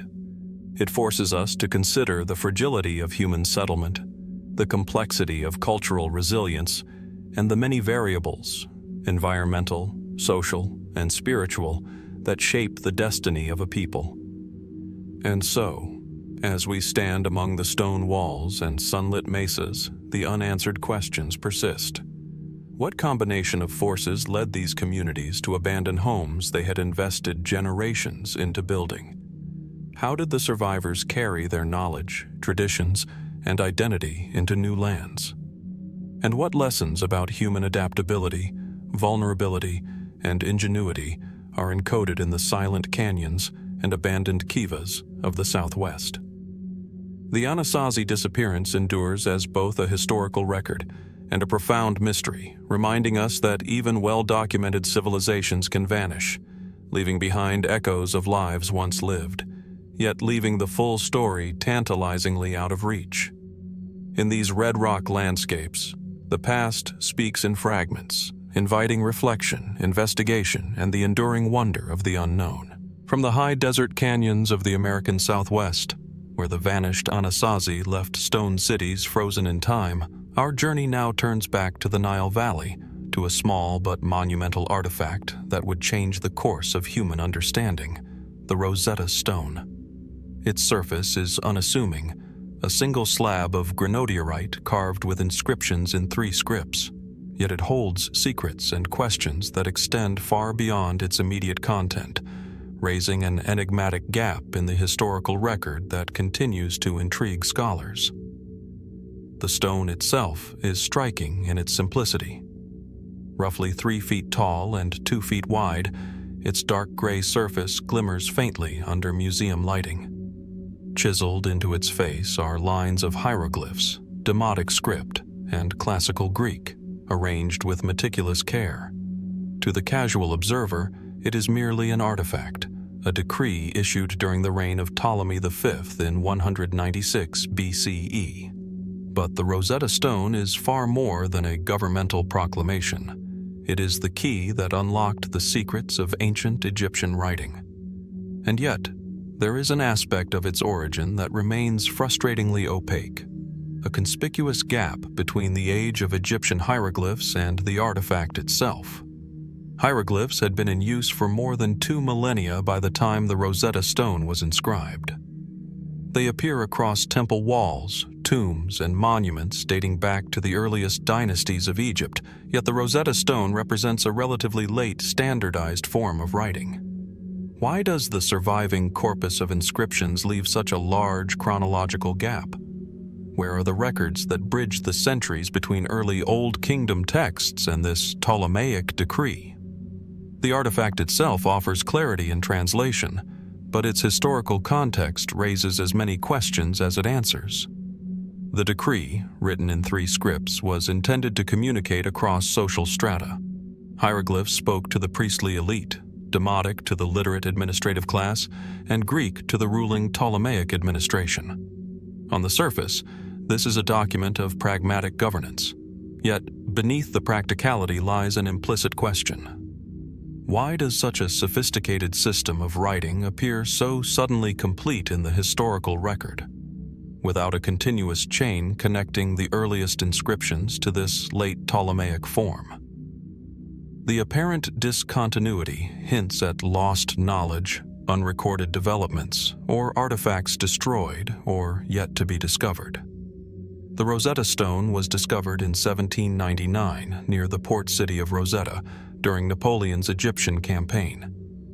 Its survival is in itself remarkable, given centuries of tomb robbery, temple destruction, and natural erosion. Scholars of the 19th century recognized immediately that it held the key to deciphering hieroglyphs, a code that had been silent for nearly 1,500 years. Through the painstaking work of linguists such as Jean-François Champollion, the inscriptions revealed the structure, grammar, and vocabulary of ancient Egypt. Yet the Rosetta Stone's message is fundamentally constrained. It speaks of a single decree, a single moment, leaving the evolution of writing before it largely unilluminated. This gap prompts further reflection on the preservation, or lack thereof, of earlier records. Were texts lost due to material decay, political upheaval, or cultural transitions? Did earlier scripts exist that bridged dynasties, yet remain undiscovered beneath sand, mud brick, or rubble? Or were there periods when writing fell into disuse or was limited to restricted contexts, leaving behind an incomplete historical record? The stone hints at continuity, but the absence of intermediates highlights the fragility of human documentation and the ways in which knowledge can vanish over time. Even the stone's creation invites questions. The inscriptions are remarkably precise and uniform, suggesting highly skilled artisans and scribes. How were such standards maintained across centuries? And why does the surviving record suddenly snap into focus with the Rosetta Stone, after so much preceding time is sparsely documented? Was this an isolated artifact, part of a larger corpus now lost, or a reflection of a broader administrative or ceremonial practice we no longer see? The material itself, granodiorite, was quarried and transported with care. Its selection and durability suggest intentionality, meant to endure, to communicate beyond the immediate political and social context. Yet the survival of this single piece contrasts starkly with the absence of intermediary documents. The stone's preservation is both a miracle and a reminder of what has been lost. How many other inscriptions, decrees, or instructional texts once existed that might have provided insight into the development of hieroglyphic literacy over the centuries? Beyond the technical considerations, the Rosetta Stone provokes reflection on human perception of history. It offers a snapshot, clarity and comprehension in one moment, contrasted with centuries of silence before it. In that silence lie countless possibilities, unrecorded innovations, forgotten rulers, evolving language, shifts in religious practice, and the lives of scribes and communities whose marks have been erased. The artifact itself is a bridge to understanding, yet it also emphasizes how much remains unknown, how much knowledge may have disappeared, and how dependent we are on chance discoveries to illuminate the past. Standing before the Rosetta Stone today, one feels the tension between revelation and absence. The inscriptions, meticulously carved, speak with the voice of a civilization long silent, yet they also highlight what is missing: the historical bridge between the early mastery of hieroglyphs and this late Ptolemaic decree. It is a moment frozen in stone, simultaneously illuminating and concealing, offering insight while reminding us of history's gaps. And so, we are left to wonder: what texts, records, and inscriptions have been lost to time, and what stories might they have told? What can the gap in the historical record teach us about the fragility of knowledge, the impermanence of human memory, and the hidden chapters of ancient civilizations waiting to be rediscovered? The Rosetta Stone endures as both a key and a mystery, a tangible link to the past, yet a reminder of how much of that past remains shrouded, still waiting for discovery. In its unassuming surface and precise inscriptions, the stone speaks across millennia, calling us to reflect not only on what it reveals, but on the countless voices and documents that remain silent, buried beneath sand, stone, and time itself. From the Nile Valley, where the Rosetta Stone bridges centuries of silence with 3 carefully carved scripts, Our journey now moves eastward across the vast Asian continent to the fertile plains of the Sichuan Basin in China. Here, beneath layers of alluvial soil and centuries of obscurity, archaeologists uncovered a discovery so startling it would challenge assumptions about early Chinese civilization: the Sanxingdui masks. The excavation site is quiet now, surrounded by low hills and rice paddies, but 2 millennia ago, it was the heart of a culture unlike any seen before. When the first masks emerged, their sheer scale and strangeness captivated the world. Cast in bronze, some stretching over half a meter in height, they depict exaggerated human features. Large, almond-shaped eyes that gaze outward with an intensity that feels almost alive. Elongated noses, flared ears, and sometimes protruding tongues. The artistry is precise yet otherworldly, as if the makers were capturing not the likeness of ordinary humans, but of divine or ancestral beings. The Sanxingdui culture flourished around 1200 to 1000 BCE, contemporaneous with the Shang dynasty in northern China. Yet the site's artifacts, bronze masks, ceremonial vessels, jade objects, and intricate gold foils reveal a civilization strikingly distinct in style and iconography. The masks themselves were not decorative. They were ceremonial, likely used in ritual contexts to communicate with gods, ancestors, or other realms. But what exactly these rituals entailed, and what the masks symbolized, remains elusive. Archaeologists have noted the deliberate deposition of the masks, often buried in large pits alongside other artifacts. These caches suggest purposeful abandonment or ritual retirement of ceremonial objects. Why were such extraordinary creations consigned to the earth rather than passed down or displayed? Was this a form of religious devotion, an act of renewal, or evidence of sudden upheaval? The patterns hint at intention, yet the absence of written records leaves their purpose largely speculative. The craftsmanship is remarkable. Bronze was smelted and cast with advanced techniques, producing thin yet resilient forms. Some masks exhibit inlays of gold or turquoise, adding a vivid, almost surreal quality.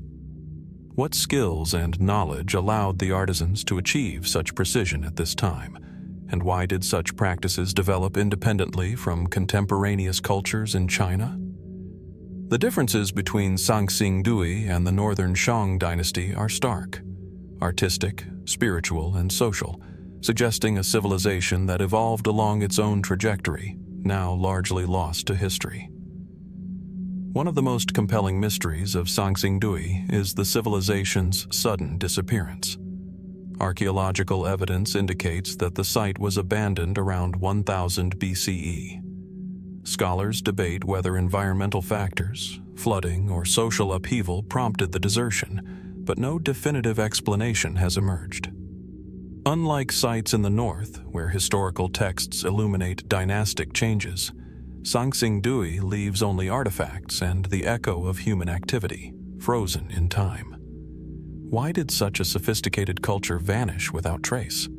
And why did its art, so advanced and unique, fail to leave a clear legacy in subsequent Chinese history? The masks themselves provoke profound questions. Some figures appear almost alien, with features amplified to extremes. The large, protruding eyes, for example, are unlike those seen in other Bronze Age art in China. Were they intended to convey supernatural vision, spiritual authority, or a connection to other realms? Could the exaggerated features symbolize traits or beings now forgotten, or even a mythological cosmology entirely distinct from the northern dynasties? We can analyze form, material, and context, but the meaning remains largely inaccessible. Further mystery arises from the sheer quantity of bronze and jade objects deposited in the pits. Thousands of items were buried over time, suggesting not only wealth, but a complex ritual economy capable of mobilizing labor and resources on a massive scale. Yet, no evidence points to permanent monumental structures comparable to northern palaces or tombs. Were these ritual centers deliberately transient, designed to emphasize ceremonial acts rather than political authority? Or is there a section of the civilization yet undiscovered, hidden beneath layers of earth, awaiting excavation? The discovery of the Sanxingdui masks challenges conventional assumptions about the origins of Chinese civilization. It demonstrates that multiple cultural traditions coexisted, each with unique artistic and spiritual practices. It also reminds us of the fragmentary nature of history. What we have unearthed is likely only a portion of a larger, intricate society. How many temples, workshops, or settlements remain hidden? And how much of their story will remain unknown without written records or direct links to later traditions? Walking among the fragments today, one cannot escape the eerie vitality of the masks. Their eyes seem to follow, their forms radiate intent, and their placement in deep pits evokes a sense of deliberate, ritualized action. They speak of humans striving to understand the world, to negotiate with unseen forces, and to express beliefs in ways that transcend the mundane. And yet, their language, visual and symbolic, remains largely untranslated, leaving us as observers at the edge of comprehension. In contemplating Sanxingdui, we are confronted with fundamental questions about human creativity, belief, and cultural transmission. How does a civilization reach extraordinary heights of artistry and organization, then vanish from the historical record? What knowledge, spiritual insight, and social practice did these peoples carry into the earth with their offerings? And what other civilizations, like Sanxingdui, might have flourished quietly in remote regions, leaving only tantalizing glimpses behind? The masks endure as silent witnesses, striking, enigmatic, and evocative. They invite us to reflect not only on what we know of human history, but on the vast realms of the past that remain hidden, waiting for discovery. Each excavation, each artifact, is a reminder that civilization is not linear, that innovation and ritual can flourish in unexpected places, and that the stories of peoples long gone still have the power to captivate, to challenge, and to mystify us. In the pits of Sanxingdui, beneath the earth and centuries of silence, the past waits patiently, its secrets veiled yet palpable, urging us to ask, who were these people? And what truths, beliefs, and worlds did they leave behind? Locked forever in bronze and jade, and in the haunting intensity of their masks? From the Sichuan Basin, where the Sanxingdui masks peer across millennia with their haunting intensity, our journey now leads westward to the arid plains of southeastern Iran, to a site whose very existence challenges conventional understandings of early urban civilization, the city of Jiroft and its enigmatic ziggurat. Here, in the heart of the Halil River Valley, archaeologists have uncovered a structure that evokes both awe and profound mystery, hinting at a sophisticated culture largely lost to history. The landscape is austere yet compelling. Dry riverbeds meander between low mountains, the sun casting long shadows across the desert floor, and fertile patches hinting at ancient irrigation. Rising from this terrain is the ziggurat itself, a stepped platform of mud brick, weathered but monumental, with a series of terraces that once would have dominated the surrounding cityscape. Its scale is impressive, suggesting not merely an architectural achievement, but a focal point of religious, civic, or political life.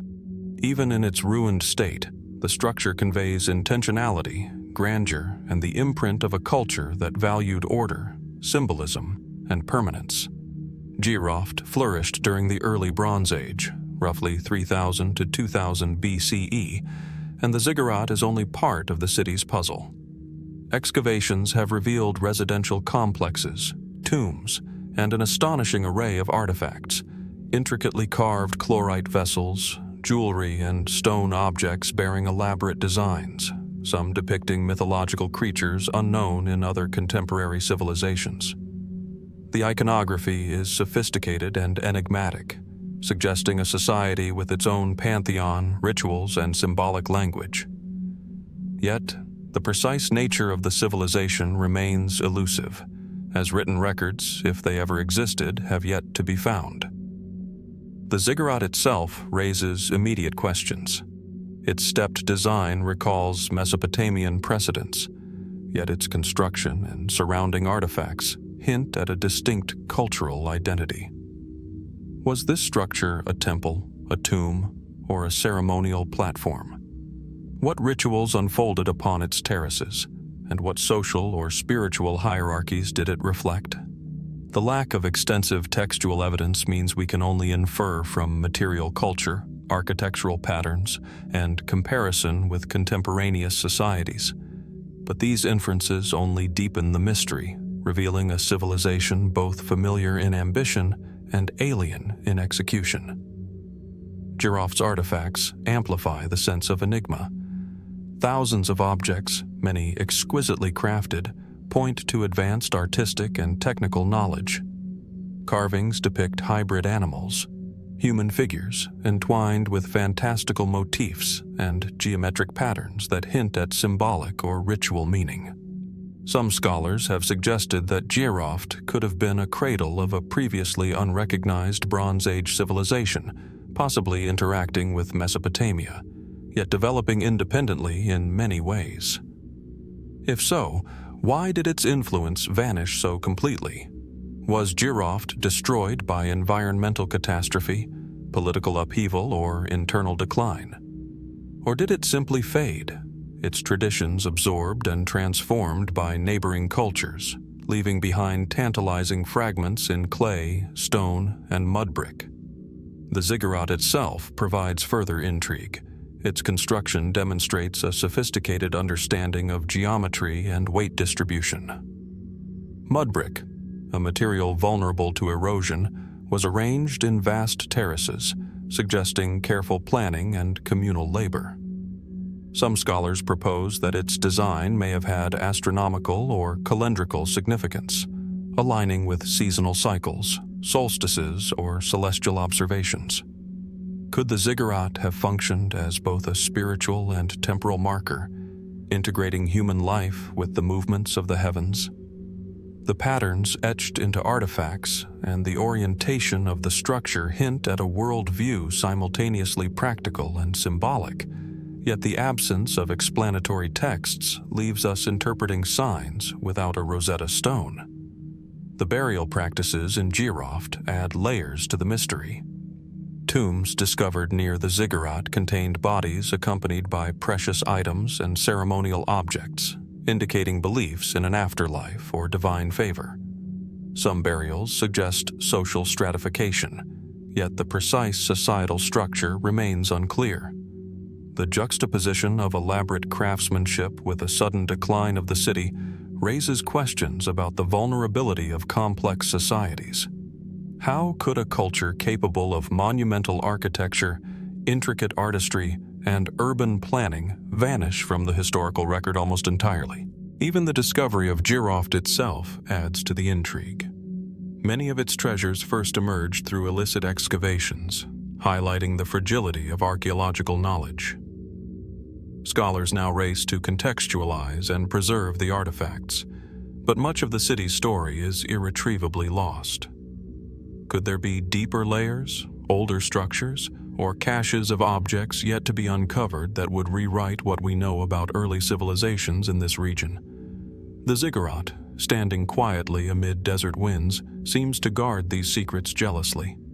The artifacts and architecture of Jiroft hint at broader connections, possibly linking the civilization to trade networks stretching across Iran, Mesopotamia, and beyond. Yet, its distinct art and construction style underscore the possibility of independent development, a reminder that human ingenuity can flourish simultaneously in multiple disconnected centers of culture. How many other civilizations, like Jiroft, have risen, thrived, and vanished with only faint traces remaining, challenging our assumptions about the linearity of human history? Standing among the ruins today, one is struck by the simultaneous ordinariness and extraordinariness of the site. The mud brick terraces are eroded. The desert wind scours the exposed surfaces, yet the form and scale remain evocative. The ziggurat conveys human intent and purpose, a testament to a civilization that achieved architectural sophistication, artistic mastery, and ritual depth. Yet, the absence of textual records, the sudden decline, and the enigmatic artifacts leave us suspended between what is known and what remains hidden. And so, the ziggurat of Jiroft endures as a silent witness. Its terraces and surrounding artifacts invite questions. What rituals were enacted here, and to whom? What stories, beliefs, and knowledge have been lost beneath the sands? How did a society capable of such complexity disappear almost entirely from the historical record? The mystery of Jiroft reminds us that human history is far richer and more intricate than we often imagine. Every stone, every artifact, every subtle alignment of architecture speaks of societies that flourished and faded, leaving tantalizing clues for those willing to look carefully. In the shadow of the ziggurat, we are invited to wonder not only about what once was, but about the countless secrets still waiting beneath the earth, ready to reshape our understanding of the past. From the sun-baked deserts of southeastern Iran, where the ziggurat of Jiroft rises from the sands as a testament to a lost civilization, our exploration turns once again to the heart of Mesopotamia, the cradle of urban society, where clay tablets preserve a history both meticulous and perplexing: the Sumerian king list. This artifact, at once documentary and enigmatic, offers a glimpse into a civilization that sought to record the lineage of its rulers, yet conceals mysteries that continue to challenge historians, archaeologists, and scholars of antiquity. The king list exists in multiple clay tablets, unearthed at sites such as Nippur and Ur, their surfaces etched with cuneiform characters that have survived millennia.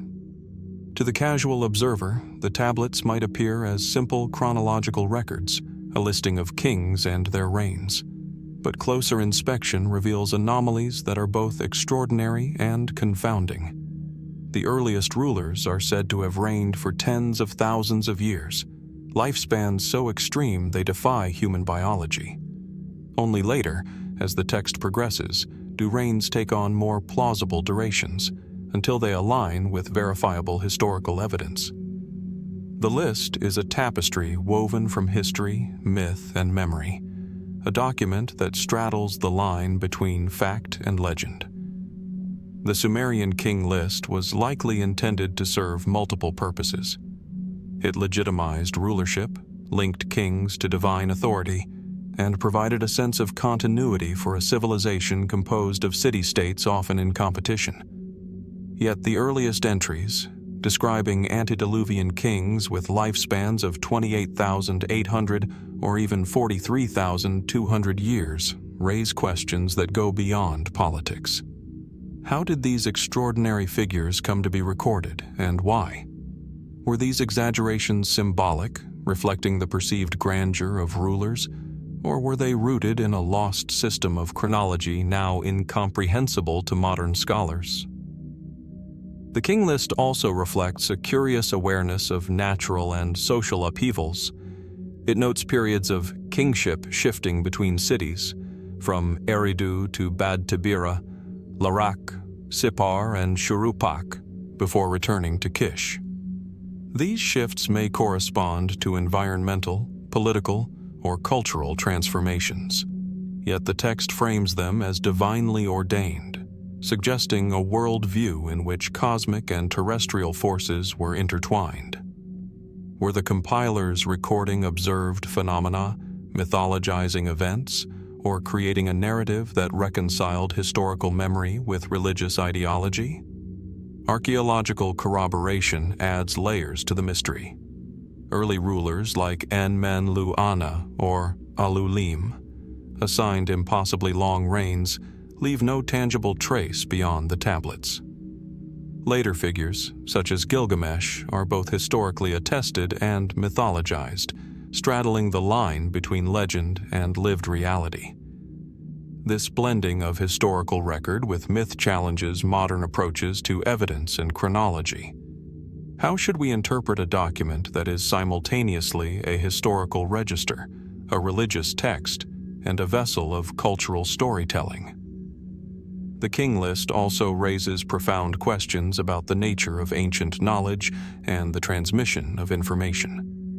Why was such meticulous record-keeping deemed necessary, and how did scribes preserve it across generations, through political upheavals, conquests, and the eventual collapse of Sumerian dominance? The precision with which the list maintains names, cities, and reign durations, albeit with fantastical exaggerations, suggests an advanced bureaucratic and literary culture. Yet the gaps, inconsistencies, and fantastical elements highlight the limits of our understanding. Some scholars have proposed that the extraordinary lifespans may encode numerical symbolism or cosmological cycles rather than literal years. Others suggest that these figures reflect memory of dynastic longevity, where years may not correspond directly to modern solar years. Still, these interpretations cannot fully account for the dramatic differences between early and later reigns, leaving the King List a puzzle of intent, measurement, and meaning. Beyond chronology, the Sumerian King List offers a window into worldview and ideology. Kings are portrayed as chosen by the gods, ruling with a mandate that transcends human convention. Cities themselves are imbued with sacred significance, as if urban spaces and political authority were inseparable from divine order. Were these inscriptions meant to guide future generations, to instruct rulers in the principles of legitimacy, or to encode knowledge lost in translation over millennia? The answer remains tantalizingly out of reach. Reading the King List today, one is struck by the interplay of clarity and ambiguity. Names, cities, and sequences of rulers are recorded with care. Yet the extraordinary durations, abrupt transitions, and mythic interpolations create an aura of enigma. This document is both a record of human governance and a reflection of the imagination, memory, and religious perception of a people long vanished. Its existence challenges our modern notions of history, chronology, and the boundaries between myth and reality. And so, the Sumerian King List stands as both guide and mystery. It invites us to ask, what truths lie hidden behind the incredible reigns of antediluvian kings? How did the compilers of this list blend historical observation with mythic imagination, and what cultural or cosmological frameworks guided their decisions? Could there be lost tablets, inscriptions, or oral traditions that would clarify the King List? Or is it destined to remain an enduring puzzle at the intersection of fact and legend? In the clay and cuneiform of the Sumerian King List, we encounter the enduring human desire to understand time, authority, and continuity. It speaks across 4 millennia, reminding us that history is never purely linear, that knowledge is fragile, and that even the most carefully preserved records leave room for wonder, speculation, and the profound mysteries of civilizations that came before us. From the ancient cuneiform of Mesopotamia, where the Sumerian King List blends history and legend, our journey now moves across continents and millennia to the serene waters of New Hampshire, where a far quieter, but no less perplexing artifact rests beneath the surface of Lake Winnipesaukee, the Mystery Stone. Here, amid forests, islands, and the gentle lapping of waves against rocky shores, a small object has stirred debate, curiosity, and speculation, offering a window into the enigmatic past of North America. The lake itself is expansive, dotted with islands that catch the sunlight and mirror the sky, their shores often shrouded in mist. It is within these waters, reportedly discovered near the lakebed or along its shoreline, that the Mystery Stone first came to attention. Smooth, oval, and worn by water and time, the stone appears at first glance unremarkable. yet etched upon its surface are patterns, lines, symbols, and geometric shapes that suggest deliberate human intervention. The markings are not natural cracks or scratches. They hint at intentional design, as though someone, long ago, sought to communicate, record, or symbolize something now beyond our comprehension. Dating and provenance remain elusive. The stone has been recovered in various accounts at different times, yet consistent archaeological study is limited. Its origin, like many artifacts of its kind, is difficult to establish. Was it created by Native American communities inhabiting the region before European colonization? Or does it represent an even earlier, undocumented culture? Some researchers note similarities between the carvings and symbolic motifs found in other pre-Columbian artifacts of the Northeast, though no direct parallels have been conclusively identified. The markings themselves are perplexing. Linear grooves intersect in patterns that hint at a form of communication, a record, or possibly a map. Some observers speculate that the arrangement of lines could correspond to topographical features, water routes, or celestial observations. Others suggest that the symbols may be purely ceremonial, a form of abstract art, or an expression of spiritual or cosmological ideas now lost to time. The ambiguity is compelling. Every interpretation leads to more questions, revealing the limits of our understanding. Mainstream explanations often lean toward natural causes. Water erosion, glacial movement, or incidental scratching by human activity has been proposed to account for the grooves. Yet the apparent regularity and symmetry of the markings resist easy classification. Could glacial movement, powerful though it was, produce the deliberate angles and repetitive patterns observed? Or does the stone bear the unmistakable signature of human intent, a message or record deliberately encoded in rock? Speculative theories abound, and the stone has captured the imagination of amateur historians and professional archaeologists alike. Some suggest that the markings could represent an unknown writing system, an early form of counting or notation used by a prehistoric culture. Others ponder the possibility of ritual or ceremonial significance. Perhaps the stone was used in water-based rites, offerings, or as a tool of divination. Every scenario has its merits and its flaws, leaving the artifact in a state of tantalizing ambiguity. The context of the discovery raises further questions. Lake Winnipesaukee, with its complex geography of islands, peninsulas, and deep channels, has been inhabited and traversed for thousands of years. Native peoples, including the Abenaki, lived along its shores and fished its waters, leaving behind traces of habitation, stone tools, and ceremonial items. Yet the mystery stone does not resemble conventional tools or ornaments. It is larger, isolated, and purposefully marked. Why was it placed in this location, and was the lake itself integral to its meaning or function? Attempts at scientific analysis have been limited but intriguing.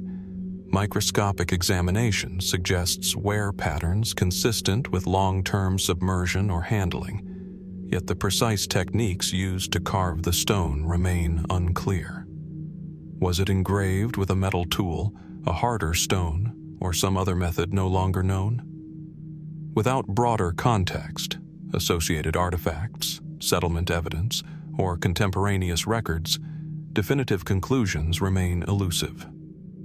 The stone's discovery has also sparked broader reflections on human activity and migration in North America. Could such an artifact point to previously unrecognized cultural exchanges or populations? Was the region home to a specialized community skilled in symbolic or ritual expression, whose traces have been largely erased by time, water, and sediment? And if so, how many other objects lie beneath the lake or buried along its shores, waiting to reveal the stories of long-forgotten lives? Standing beside Lake Winnipesaukee, one can feel the weight of history both seen and unseen. The water's surface is calm, reflecting sky and tree alike. Yet beneath, the sediments and stones guard secrets that may never be fully uncovered. The mystery stone lies within this space between certainty and speculation, a tangible reminder that even in familiar landscapes, human ingenuity and symbolism can leave traces that challenge understanding. In contemplating the stone, questions arise that transcend its immediate form. What was the purpose of its markings, and who created them? Was it a record, a guide, a ritual object, or something entirely outside our interpretive frameworks? And what does its existence tell us about the people who lived, traveled, and performed acts of meaning in these landscapes long before modern observers arrived? The Lake Winnipesaukee Mystery Stone endures as both artifact and enigma, a small object, yet one that evokes the vastness of human creativity, the elusiveness of the past, and the enduring capacity of material culture to provoke wonder. Its grooves, worn smooth by time and water, whisper of intentions, knowledge, and experiences now beyond reach. And in those whispers, we are invited to imagine, to question, and to wonder what else may still lie hidden beneath the lake's quiet surface, waiting for discovery. From the quiet waters of Lake Winnipesaukee, where a small, enigmatic stone whispers of long-forgotten human intention, our journey now moves across time and space to the heart of the Roman Empire, where a far stranger artifact awaits, the Roman dodecahedron. Unlike monumental structures or inscribed tablets, this object is modest in size, yet profoundly perplexing, a small geometric enigma that continues to baffle historians and archaeologists centuries after its creation. The dodecahedra are small, hollow, 12-faced objects, usually cast in bronze or carved from stone, each face punctured by a circular hole of varying diameter. Their surfaces are often smooth, yet occasionally adorned with simple knobs or ridges. They range in size from a few centimeters to just over 10, and each is perfectly symmetrical, a testament to the craftsmanship of Roman artisans. Found scattered across northern Europe, from Britain to Gaul and as far east as modern-day Hungary, these objects appear in disparate regions yet share a remarkable consistency in form and design. Their purpose, however, remains deeply mysterious. Archaeologists have proposed a variety of functional theories: candlestick holders, survey instruments, knitting gauges, or even tools for measuring the distance between soldiers in the legions. Yet none of these explanations fully account for the dodecahedra's widespread distribution, uniformity, and the fact that so few have been found in clear archaeological contexts. Unlike coins, inscriptions, or monumental art, these objects leave no textual record, no instruction, no overt indication of their use. The holes themselves are a source of fascination. Each face has a circular aperture, often of a different size, and the object's hollow interior creates a sense of symmetry and balance. Could the holes correspond to units of measurement, alignments for celestial observations, or even principles of geometry used in some lost craft or ritual? Some researchers have speculated that the dodecahedra could have been tools for astronomical calculations, aligning with the sun or stars at specific times of year. Yet there is no direct evidence of this, and the object's small size and variability complicate such hypotheses. Equally intriguing is the geographic pattern of their discovery. Concentrated along the edges of the Roman Empire, often near military sites, the dodecahedra suggest a connection to soldiers or mobile populations rather than to civic centers or temples. Could they have been used in training exercises, signaling, or engineering known only to a specific subset of Roman society? Or were they personal possessions, talismans, or ritual objects whose meaning was understood intuitively rather than formally documented? The ambiguity is striking. The more we examine them, the less concrete their purpose becomes. Attempts to replicate their potential uses yield tantalizing but inconclusive results. Modern experiments suggest that the dodecahedra could function as knitting aids, guiding the creation of patterned gloves or textiles. Others have tested their use as surveying or measuring instruments, finding some utility but nothing definitive. Unlike other Roman tools and instruments, these objects resist classification. They do not appear on depictions in mosaics, reliefs, or manuscripts, leaving us with physical evidence alone, and yet that evidence is compelling in its design and craftsmanship.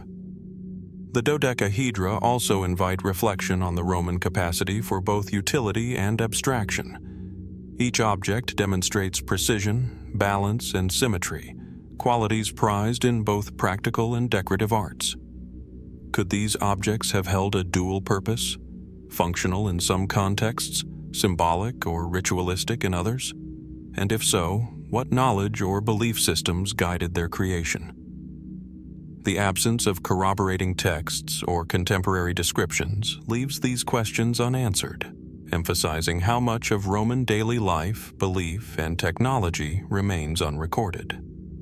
Another layer of mystery lies in the distribution across the empire.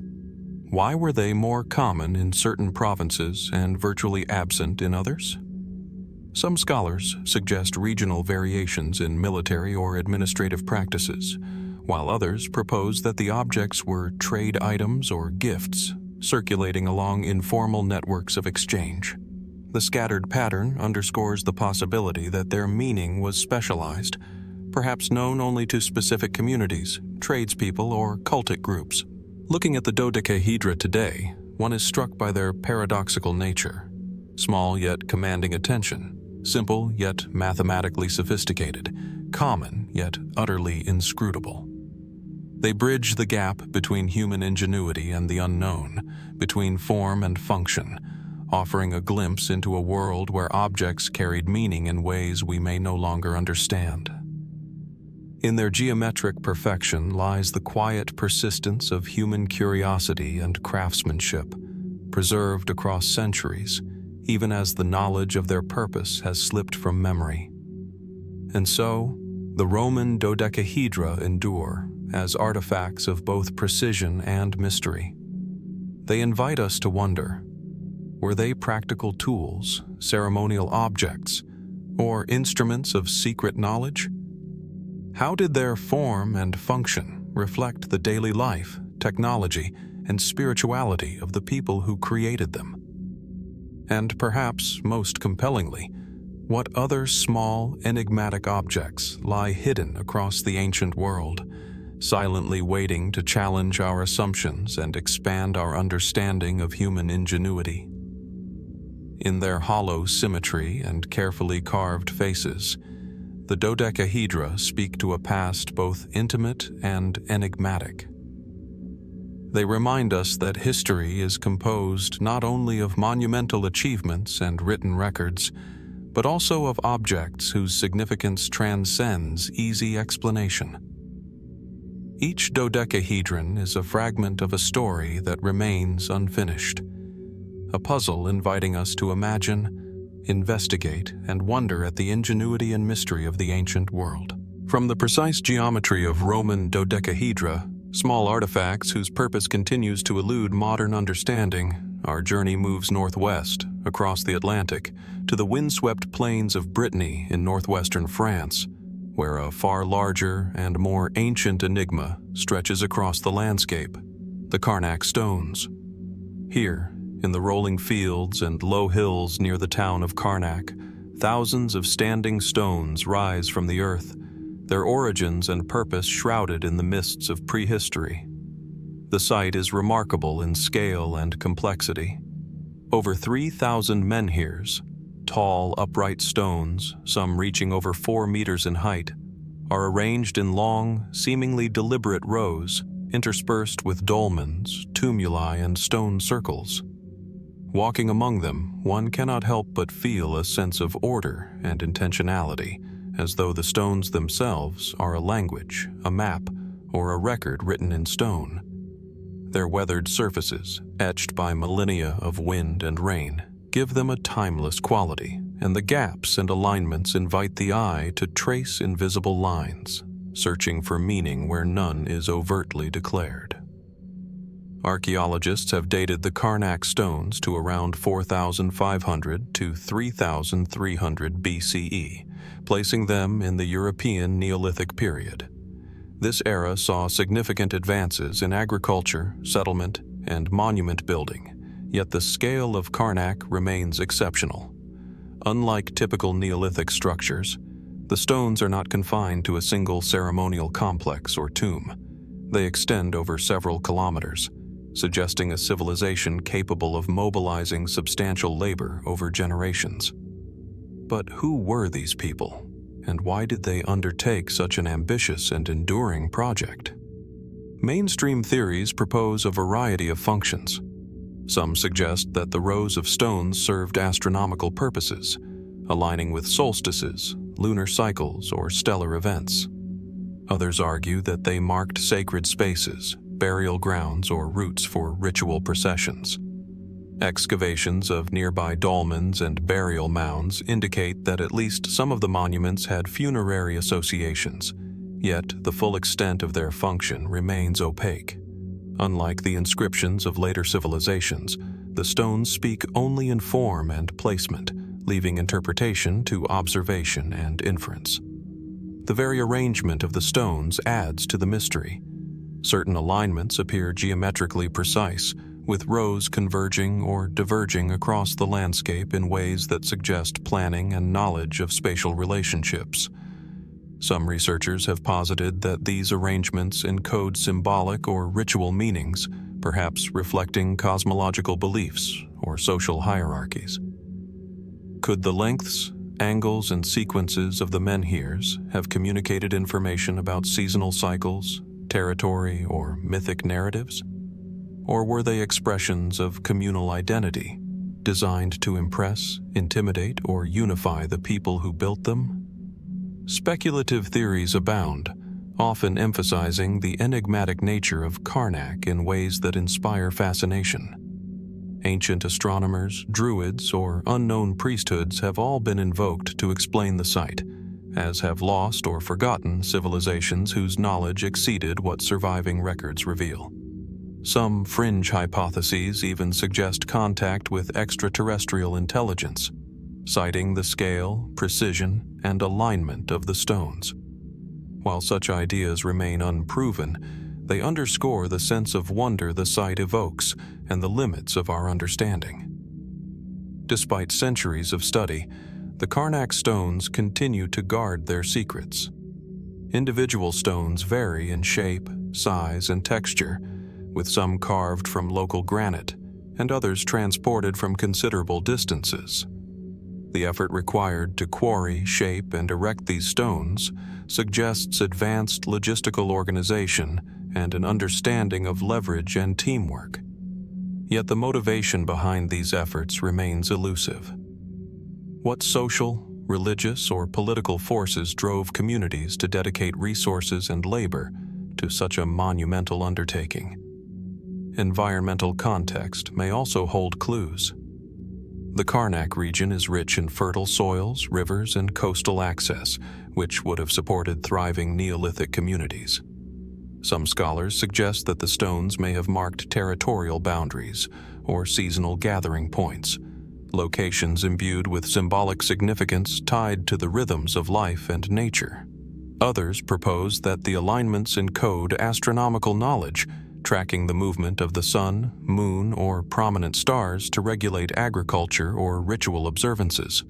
Yet, none of these explanations accounts fully for the variation, scale, and apparent longevity of the site.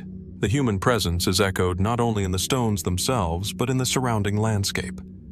Burial mounds, ceremonial pathways, and settlement traces hint at a vibrant culture. Yet the absence of written records leaves the narrative incomplete.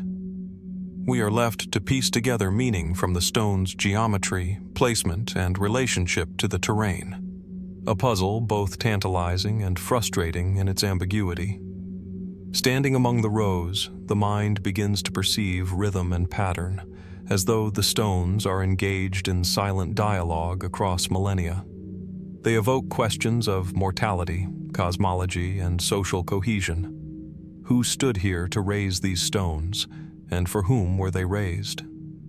What rituals, ceremonies, or observances took place along these lines? Were these constructions intended to endure, to communicate with distant generations, or to mediate between the human and divine realms? The Karnak stones endure as both monument and mystery. They remind us that human ingenuity can manifest in forms that challenge comprehension, that the past is layered with intention and symbolism, much of which remains undeciphered. Each stone is a witness, each alignment a silent testament, and each gap in understanding an invitation to wonder. And so, the Karnak stones call upon us to reflect. What knowledge, beliefs, and social structures allowed such a project to come into being, only to fade from memory? How much of Neolithic human experience remains hidden in plain sight, embedded in landscape and stone, waiting to be discovered? In their enduring rows and enigmatic presence, the stones speak not in words, but in the quiet language of mystery, reminding us that the past often holds more questions than answers, and that some secrets endure, patient and unyielding, beneath the open skies of Brittany. From the windswept fields of Brittany, where the Karnak stones rise in endless rows as silent witnesses to human ingenuity and ritual, our journey turns once again, from landscape to library, from stone to parchment, to one of the most perplexing artifacts of written history, the Voynich manuscript. Unlike monumental constructions, this object resides in intimate scale, yet its secrets are vast, its meaning elusive, and its allure undiminished for centuries. The manuscript is a small, leather-bound codex, its vellum pages yellowed and delicate with age, each leaf covered in a script no scholar has yet deciphered. Written in a flowing, consistent hand, the Voynich text is accompanied by illustrations, both strange and evocative, botanical sketches of plants that appear familiar yet defy classification, cosmological diagrams of the sun, moon, and stars arranged in enigmatic constellations, and human figures immersed in pools, baths, and rituals, suggesting a symbolic, possibly alchemical or medicinal framework. The pages are dense, vibrant, and meticulously rendered, revealing a mind both deliberate and imaginative.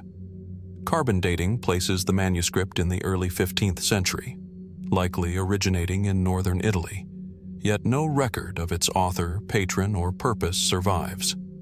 Its name derives from Wilfrid Voynich, a Polish antiquarian who acquired the manuscript in 1912, but the trail before that remains largely speculative. Despite extensive analysis, no known alphabet, language, or cipher fully explains the text, leading to a cascade of questions. Is this an encoded message, a constructed language, a medieval hoax, or a lost scientific or mystical treatise? Attempts to decode the manuscript have spanned decades. Cryptographers, linguists, and AI specialists have all examined its pages, some claiming partial insights, but none have achieved definitive comprehension. The text exhibits patterns that mimic natural language, repeating characters, discernible word-like groupings, and statistical properties similar to known linguistic systems. Yet, without a key or Rosetta Stone, its syntax and semantics remain opaque, a riddle frozen in ink and vellum. The illustrations deepen the intrigue. The botanical images depict unfamiliar flora, some combining recognizable features with fantastic elements.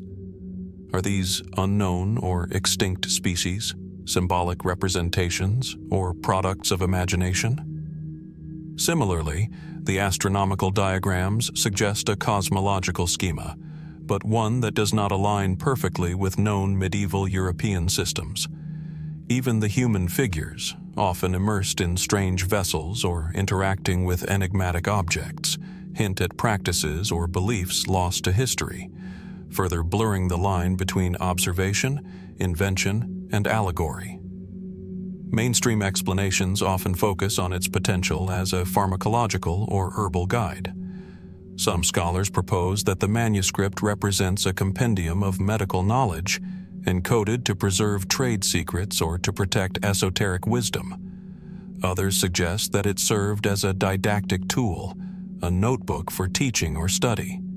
Yet, these explanations, while plausible, cannot account for the manuscript's extraordinary and consistent complexity, nor the vast number of symbols and diagrams that seemingly serve no immediate practical purpose. Speculative theories have flourished, drawn by the manuscript's enduring opacity. Some suggest it encodes lost scientific knowledge, perhaps from an unknown school of alchemy or proto-botany. Others imagine it as a magical or mystical text intended to convey spiritual insight rather than literal meaning. Fringe hypotheses even entertain extraterrestrial authorship, time travelers, or unknown cognitive frameworks. While such ideas may seem fantastical, they underscore the deep and persistent mystery. An artifact so intricate, so consistent, and so enigmatic that the human imagination struggles to contain it. The manuscript's history adds layers to its allure. It passed through the hands of emperors, collectors, and scholars, surviving centuries of upheaval, yet leaving almost no trace of context. Who commissioned it, and for what purpose? How did it traverse borders and generations, always intriguing but never fully understood? Each page, meticulously written and illustrated, seems to whisper of intentions, knowledge, and thought patterns now inaccessible, a bridge to a mind or culture that has been otherwise erased. Technological analysis has revealed additional mysteries. Infrared and ultraviolet imaging, pigment analysis, and high-resolution scanning confirm the manuscript's medieval origins and the deliberate, skilled nature of its creation. No hidden letters, corrections, or overpainting have been found, suggesting a deliberate, unified plan behind the work. Its construction is consistent, its artistry refined, and yet its content remains opaque, a puzzle of extraordinary sophistication. Looking at the Voynich manuscript today, one is struck by the tension between intimacy and vastness. The pages are small, the script confined, yet the knowledge or mystery within them feels enormous, as though a world is compressed into each illustration, each line of glyphs. Its allure lies not only in the content, but in its persistence as a riddle. Centuries of scrutiny, analysis, and speculation have yet to yield a definitive answer. And so, the Voynich manuscript remains an enduring enigma, inviting reflection and wonder. What knowledge, observation, or imagination does it contain? Was it a manual for medicine, a work of coded wisdom, or an elaborate intellectual exercise whose meaning was never meant to be recovered? Could a single key, a single insight, one day unlock the secrets within? Or is the manuscript destined to remain forever beyond our comprehension, a silent witness to the depth and complexity of human thought? In the careful strokes of its glyphs, the peculiar plants, and the whimsical yet deliberate diagrams, the Voynich manuscript challenges our understanding of language, knowledge, and the capacity of the human mind to encode meaning. It stands as a testament to creativity and mystery alike, reminding us that even in the written word, history may conceal as much as it reveals, and that some secrets, carefully preserved, continue to inspire curiosity, wonder, and awe across the centuries. From the intricate and cryptic pages of the Voynich manuscript, where symbols, diagrams, and mysterious plants have baffled scholars for centuries, our journey now moves southward to the lush, tropical landscapes of Costa Rica, where an equally enigmatic legacy waits in stone. Nestled within dense rainforests and open valleys, the stone spheres of Costa Rica sit quietly, their smooth, near-perfect forms scattered across the terrain, silent witnesses to a civilization whose purpose and precision remain largely unexplained. The spheres vary in size, from small objects that fit in the palm of a hand to colossal stones measuring over 2 meters in diameter and weighing several tons. Each sphere is astonishingly round, some so precise that they appear almost manufactured with tools and methods seemingly advanced for their time. Their surfaces are weathered yet retain a remarkable smoothness, hinting at careful shaping and an understanding of geometry that challenges conventional assumptions about pre-Columbian societies in the region. Archaeological evidence places these spheres in the hands of the Diki culture, flourishing between 500 CE and 1500 CE in what is now southern Costa Rica. Hundreds of spheres have been documented, often grouped in arrangements that suggest deliberate patterns, clusters, lines, or alignments that hint at spatial organization, hierarchy, or symbolic meaning. Yet, despite extensive study, the exact purpose of these formations remains elusive. Were they markers of territory, symbols of social status, components of ceremonial spaces, or astronomical instruments? The truth, tantalizingly, is still unknown. The creation of the spheres itself is remarkable. Many are carved from gabbro, a hard igneous rock, while others are formed from granite or limestone. Their near-perfect roundness suggests an advanced knowledge of shaping and abrasion techniques, likely requiring extensive labor, patience, and planning. How such precision was achieved with simple tools is a question that continues to intrigue modern researchers. Were the makers using hammerstones, abrasion techniques, or some lost technology? The answer remains obscured by time, leaving only the finished forms to testify to their skill. Some spheres appear in carefully arranged groups, often aligned with geographic features such as rivers, hills, or man-made mounds. Could these alignments reflect sacred geography, cosmological knowledge, or societal organization? Others stand in isolation, raising the possibility that individual stones may have served as markers or symbols for communities, leaders, or spiritual practices. The interplay between groupings and solitary spheres suggests a nuanced system of meaning, one that we are only beginning to glimpse through archaeological and cultural inference. Speculative theories abound. Some researchers have proposed that the spheres were used as celestial markers, pointing toward solstices, equinoxes, or other astronomical phenomena. Others have suggested that they served as symbols of political power, each stone representing a chief, clan, or lineage. More fringe ideas posit ritual or ceremonial functions, perhaps as objects of meditation, offerings, or conduits of spiritual energy. While the evidence remains inconclusive, these hypotheses underscore the sphere's enduring capacity to provoke wonder and curiosity. The sphere's context is equally important. Many were discovered during agricultural clearing or riverbank erosion, often displaced from their original positions, complicating efforts to understand their arrangement. Excavations have revealed that some spheres were associated with ceremonial plazas, mounds, or other architectural features, suggesting that their placement was intentional and significant. Yet the absence of written records or inscriptions leaves interpretation largely dependent on spatial analysis, ethnographic analogy, and careful observation of their form and context. The sheer scale and distribution of the spheres raise further questions. How did communities coordinate the production of hundreds of these stones, sometimes weighing several tons, over a landscape of dense forests and rivers? What social, organizational, or technological structures enabled such feats? And why, after such effort, did their use, and perhaps the civilization that created them, vanish, leaving the spheres to endure as silent monuments amid the tropical landscape? Looking at the spheres today, one is struck by the duality of their presence.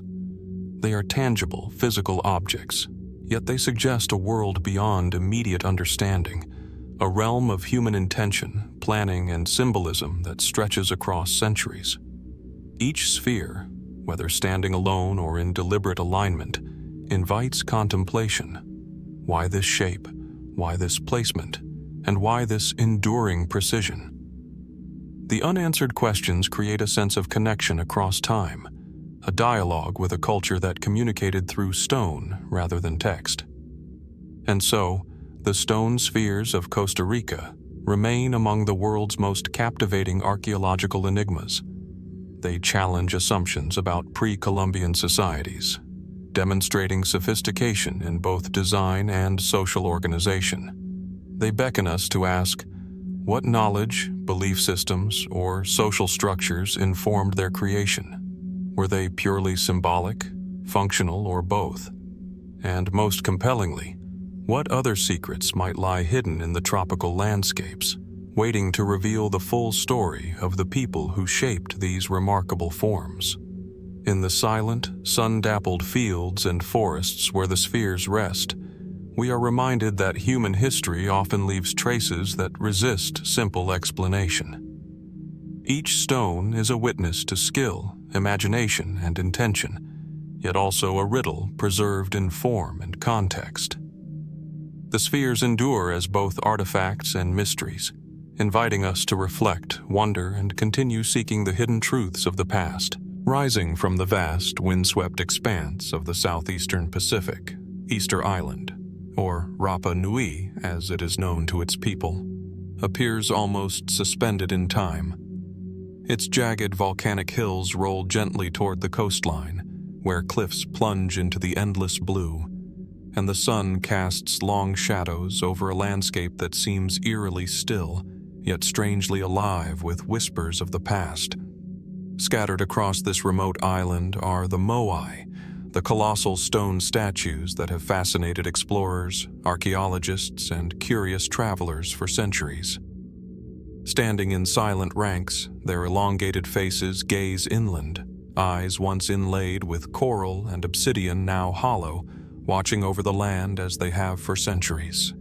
Each figure carved from volcanic tuff rises between 13 and 33 feet, their weight often exceeding 80 tons. They are guardians, yes, but also riddles etched in stone, monuments to a civilization whose ingenuity and intentions continue to puzzle the modern mind. The question that has long haunted researchers is deceptively simple. How were these massive statues moved from the quarries, where they were carved, to the distant points across the island where they now stand? Conventional wisdom suggests the Rapa Nui people, a resourceful Polynesian culture, must have relied on a combination of manpower, ropes, and wooden sleds or rollers. Some experiments have shown that with enough coordinated effort, teams could theoretically transport a moai on log rollers for short distances. But these explanations quickly encounter practical limitations. Easter Island's forests, once thought to be dense enough to supply ample timber, had largely vanished by the time the last statues were erected.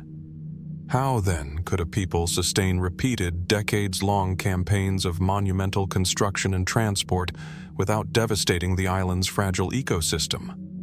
Archaeologists like Thor Heyerdahl and more recent researchers have proposed variations on the log roller theory, imagining long teams of workers dragging the statues upright, rocking them forward in a slow, deliberate, walking motion. Experiments in modern times have even replicated this technique, demonstrating that with ropes and carefully timed coordination, a statue can be made to sway and advance, almost as if it is alive.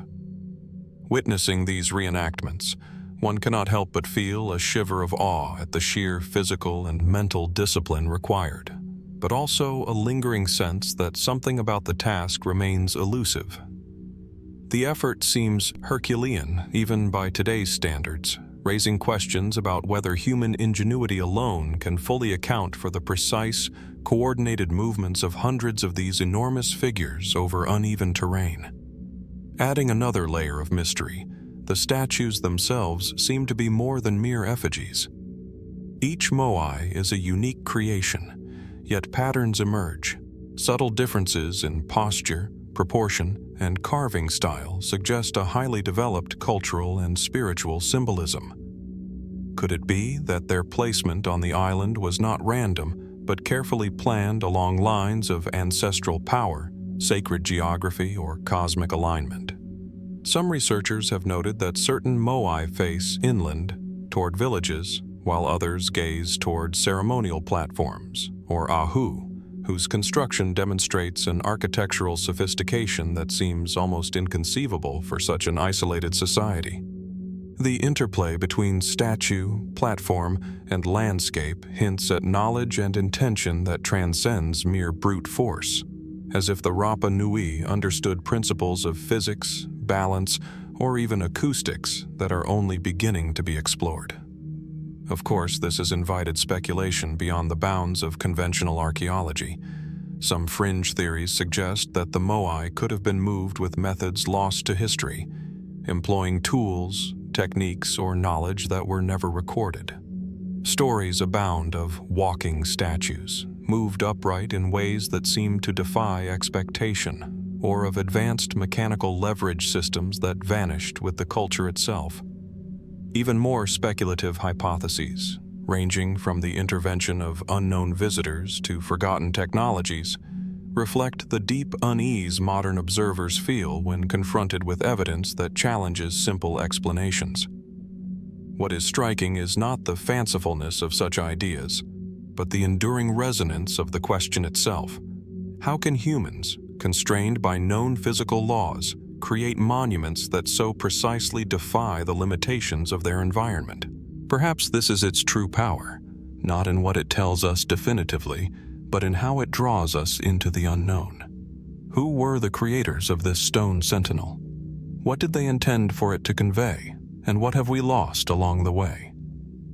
The Zbruch Idol persists in the river of time, a sentinel of secrets, challenging each generation to look closer, to wonder, and to imagine what might still lie hidden beneath the currents of history. From the remote cliffs and wind-swept shores of Easter Island, where colossal moai stand as silent witnesses to human ingenuity and mystery, our journey now shifts northward across continents to the shores of North America's Great Lakes, where beneath the cold, often turbulent waters of Lake Michigan lies a secret long hidden from view, the so-called Lake Michigan Stonehenge. Unlike the monumental figures of Rapa Nui, this site rests beneath 50 feet of water, its presence obscured by sediment, waves, and the passage of centuries. Yet it offers a striking glimpse into a past that continues to confound archaeologists and historians alike.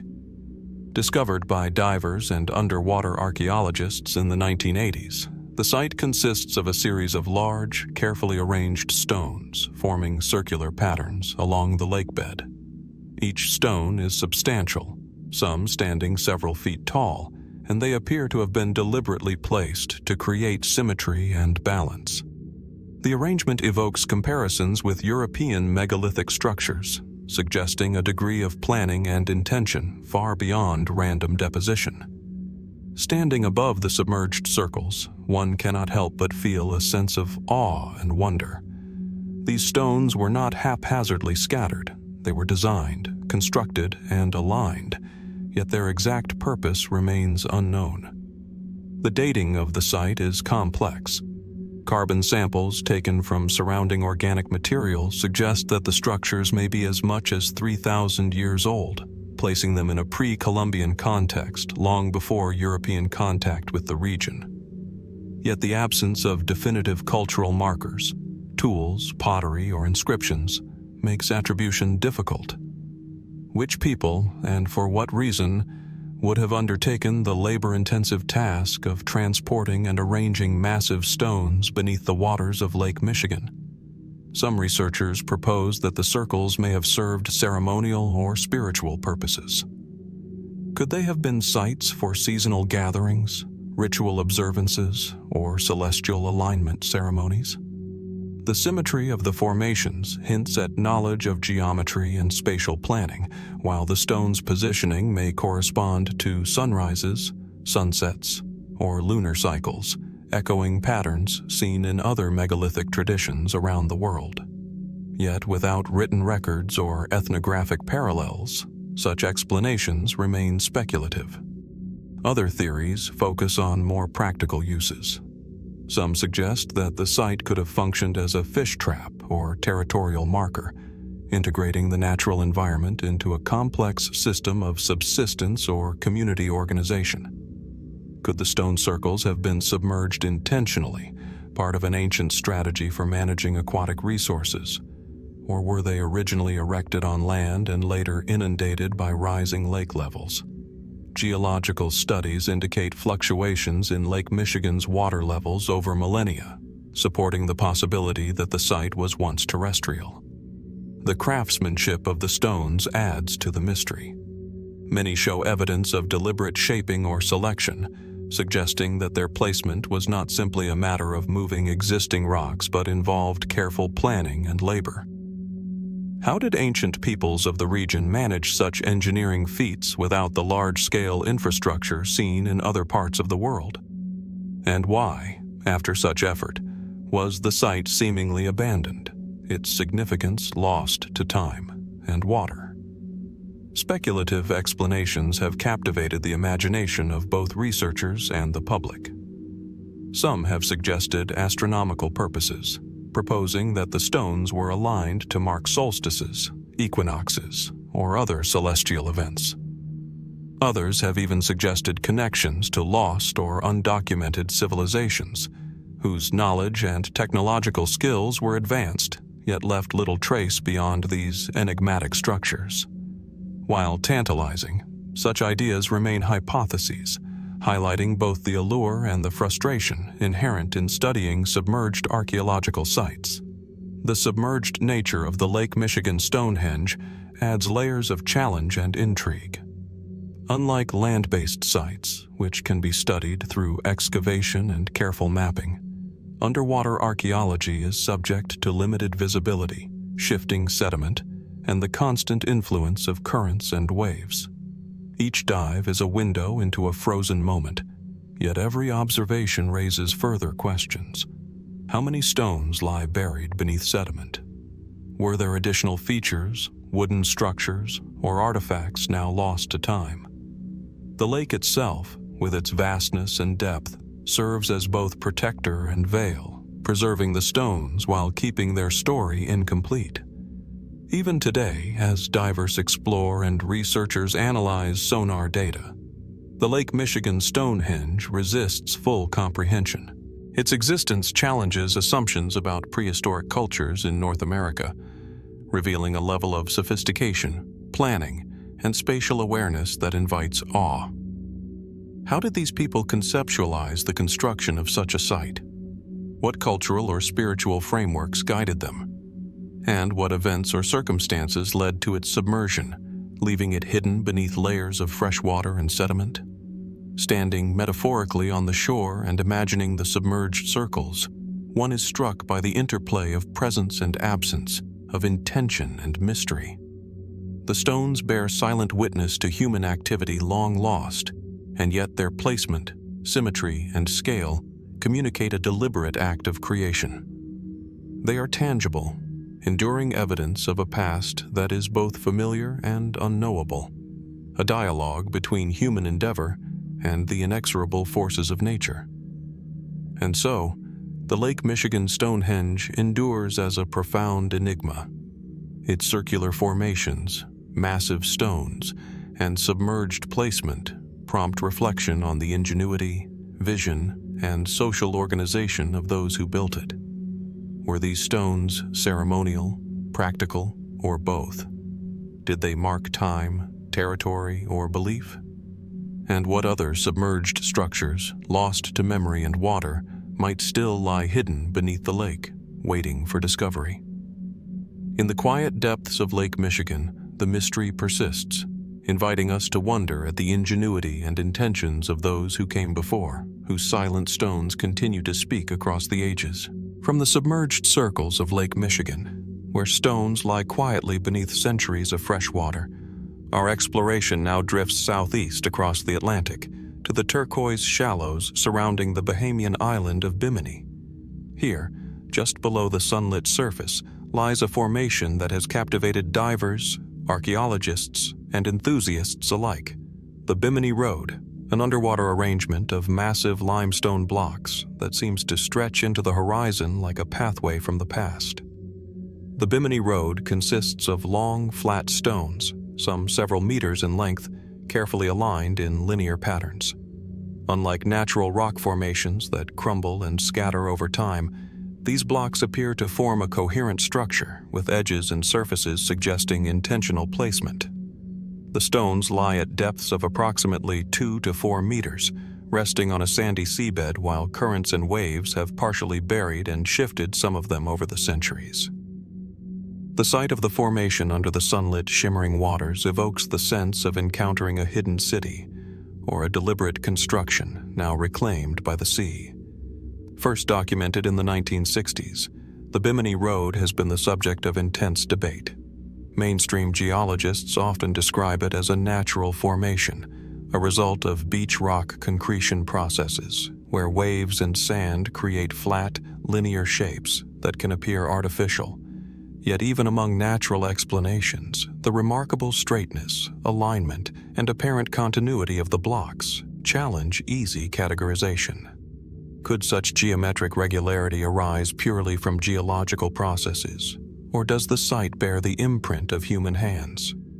Supporters of human origin point to the uniformity of the stones, the straight lines, and the apparent cornered intersections where the blocks meet, suggesting a designed layout. Some have speculated that it could be the remains of an ancient road, a seawall, or part of a larger, submerged settlement. Others, captivated by the romance of legend, associate the site with the fabled Atlantis described by Plato, imagining a lost civilization whose architecture now lies hidden beneath the waves. While no definitive artifacts have been recovered to support this, the formation continues to fuel speculation and curiosity. Adding to the enigma is the geological context. The Bahamas sit on a shallow carbonate platform, composed primarily of limestone, sand, and coral.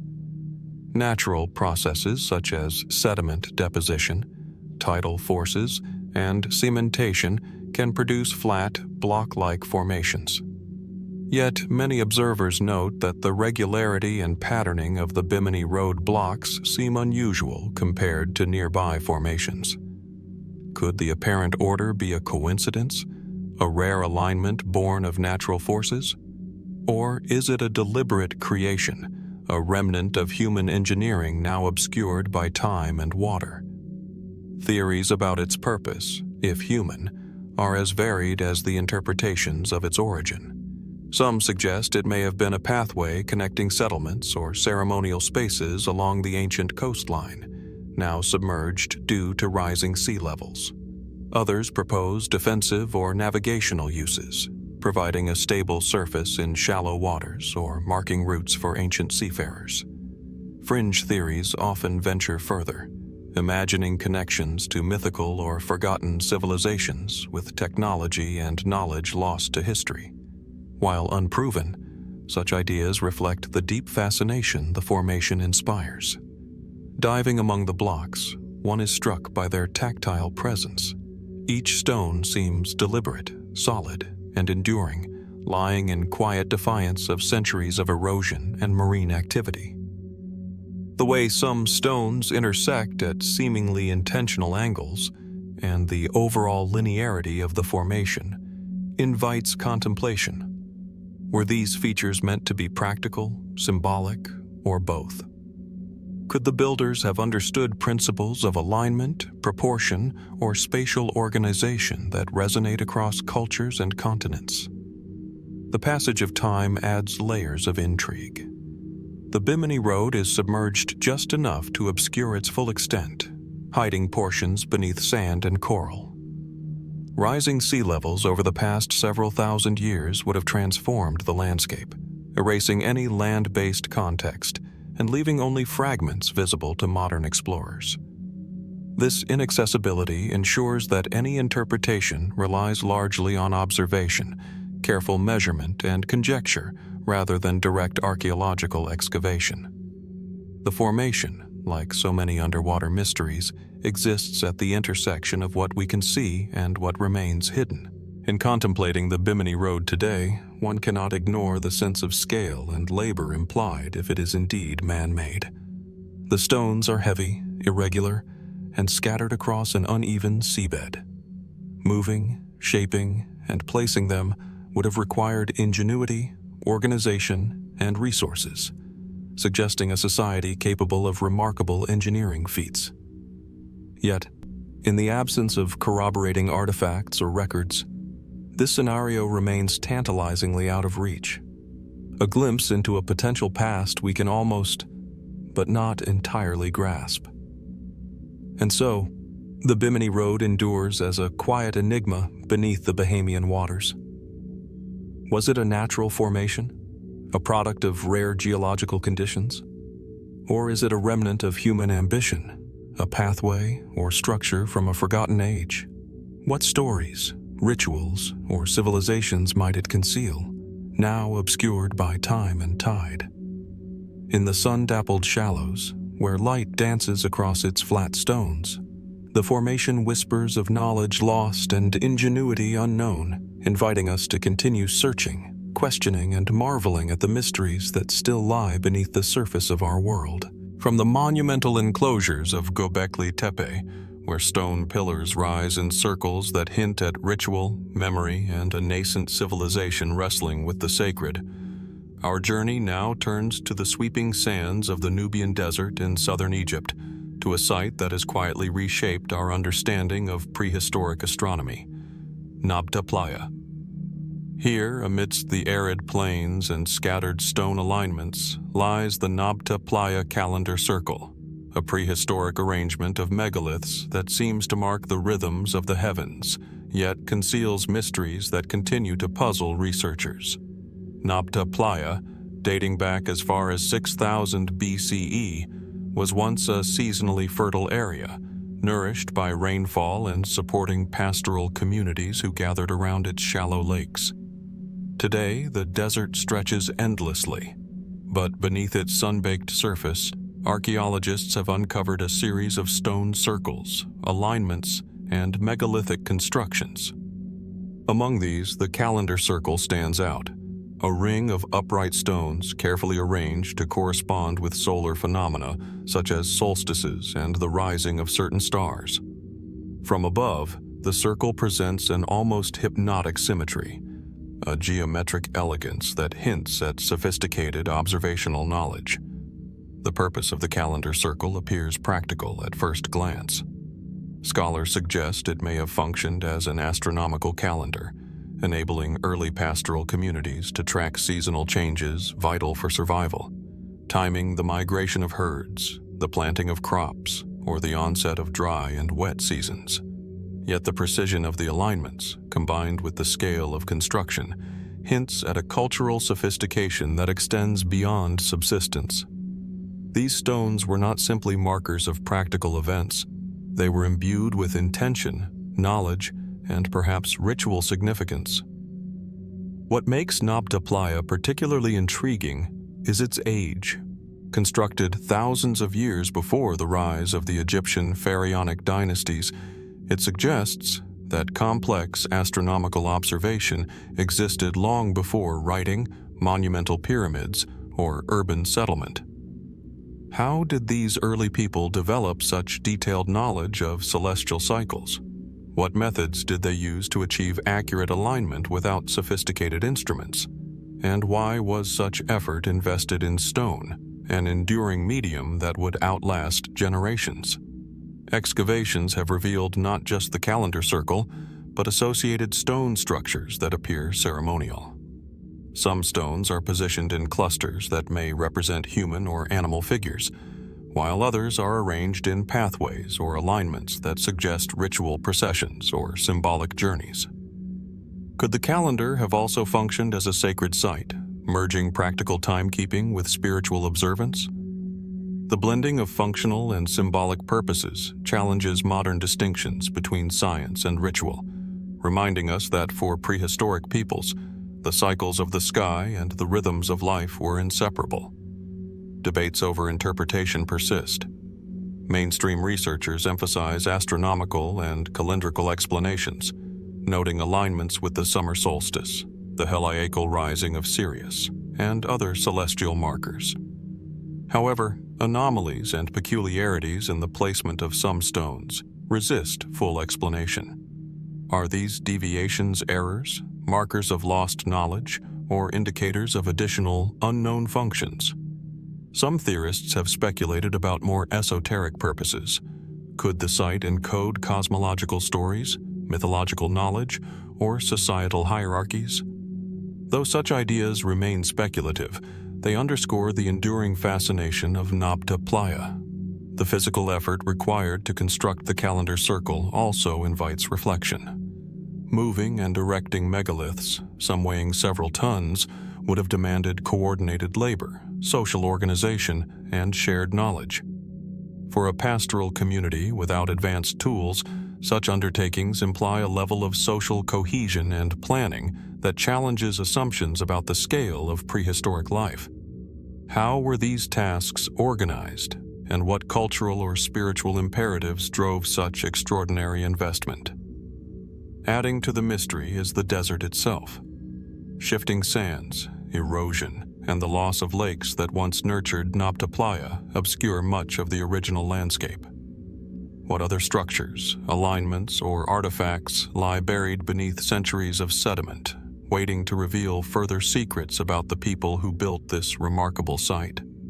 The environment, harsh and unforgiving, both preserved and concealed the site, leaving glimpses that provoke wonder rather than certainty. The stones of the calendar circle also speak in their silence. Their shapes, spacing, and positioning convey intentionality, yet their precise meaning eludes us. Did each stone represent a day, a month, or a celestial event? Were some symbolic markers for ancestral spirits, mythological figures, or abstract concepts now lost to time? In their quiet endurance, these stones bridge the human present and a distant past, offering evidence of both intellectual sophistication and cultural depth that remains only partially understood. And so, the Nabta Playa calendar circle endures as a site of both clarity and enigma. It speaks to humanity's early fascination with the skies, yet simultaneously challenges us with questions that remain unanswered. How did these early societies develop such detailed astronomical knowledge? What rituals, beliefs, or social structures were intertwined with the stones? And how much of their purpose has been obscured by time, leaving only fragments of understanding for us to interpret? Amid the vast expanse of the Nubian desert, where the sun rises and sets in the same celestial patterns observed by the builders millennia ago, the calendar circle continues to invite contemplation. Each stone is a reminder of ingenuity, curiosity, and the enduring human desire to mark time, understand the cosmos, and embed meaning into the landscape. In the silence of this ancient desert, the mystery persists, a testament to knowledge long lost and the ever-present allure of what remains undiscovered. From the submerged pathways of the Bimini Road, where limestone blocks lie quietly beneath the Bahamian waters, our journey now turns to the highlands of southeastern Turkey, to a place that has upended conventional ideas about the origins of human civilization, Göbekli Tepe. Here, on a windswept plateau above the Harran Plain, massive stone pillars rise in circular enclosures carved with depictions of animals and abstract symbols. Yet beyond the marvel of its construction, Göbekli Tepe presents a quieter, subtler mystery, one that has sparked intense debate among archaeologists and scholars: the question of its burials. Göbekli Tepe, dating back to approximately 9,600 BCE, predates Stonehenge by some 6 millennia and sits at the very dawn of what we consider organized, monumental architecture. Its T-shaped pillars, some weighing as much as 20 tons, are arranged in circular and oval enclosures, each etched with reliefs of foxes, snakes, birds, and scorpion-like creatures. For decades, the site has been studied primarily as a ceremonial or religious center, a place of gathering, ritual, and symbolic expression for hunter-gatherer societies. Yet in the shadows of these massive stones lies a question that continues to divide opinion. Were human burials part of Göbekli Tepe's original purpose? And if so, what do they reveal about the society that built it? Mainstream interpretations suggest that Göbekli Tepe was a communal ritual site rather than a cemetery.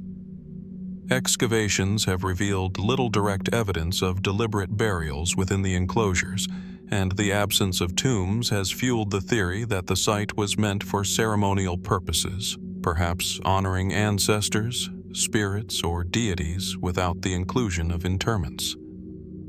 In this view, the enclosures and pillars themselves constitute the symbolic expression of human engagement with the sacred, independent of traditional burial practices. Yet anomalies and subtle hints have kept the debate alive. Fragmentary human remains have been discovered on the site, sometimes in proximity to pillars, other times interred in shallow pits nearby. These remnants are sparse, often difficult to interpret, and offer no clear indication of a standardized burial practice. Could these be incidental deposits, secondary interments, or remnants of ritual sacrifice? Or do they suggest that Göbekli Tepe served a dual purpose, both ceremonial and funerary, blending practices in ways that challenge our modern categorizations? Adding to the intrigue is the suggestion that certain enclosures themselves may have functioned as symbolic graves. The arrangement of pillars, their carvings, and the spatial orientation within each circle suggest a careful, deliberate design. Could the placement of each T-shaped pillar represent a person, a lineage, or a spiritual archetype? Some researchers posit that the pillars themselves may have acted as memorials for the dead, with the carvings serving as proxies for absent bodies, a form of ritualized remembrance rather than physical interment. If so, Göbekli Tepe challenges conventional definitions of cemetery and temple, blending the two in ways that remain almost impossible to fully reconstruct. Speculative interpretations extend further. Some scholars suggest that Göbekli Tepe's enigmatic nature reflects a transitional period in human social development, when hunter-gatherer communities were beginning to experiment with permanence, hierarchy, and symbolic systems.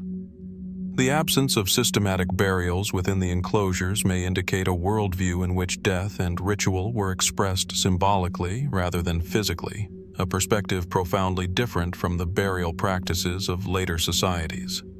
Could Göbekli Tepe represent a society wrestling with mortality, community, and identity, encoding these concepts in stone rather than soil? Geological and archaeological evidence complicates the debate.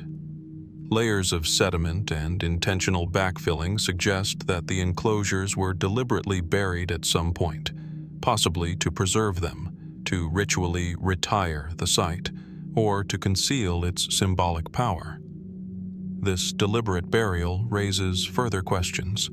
Did this act serve a mortuary function, symbolically entombing the site itself as one might entomb the dead?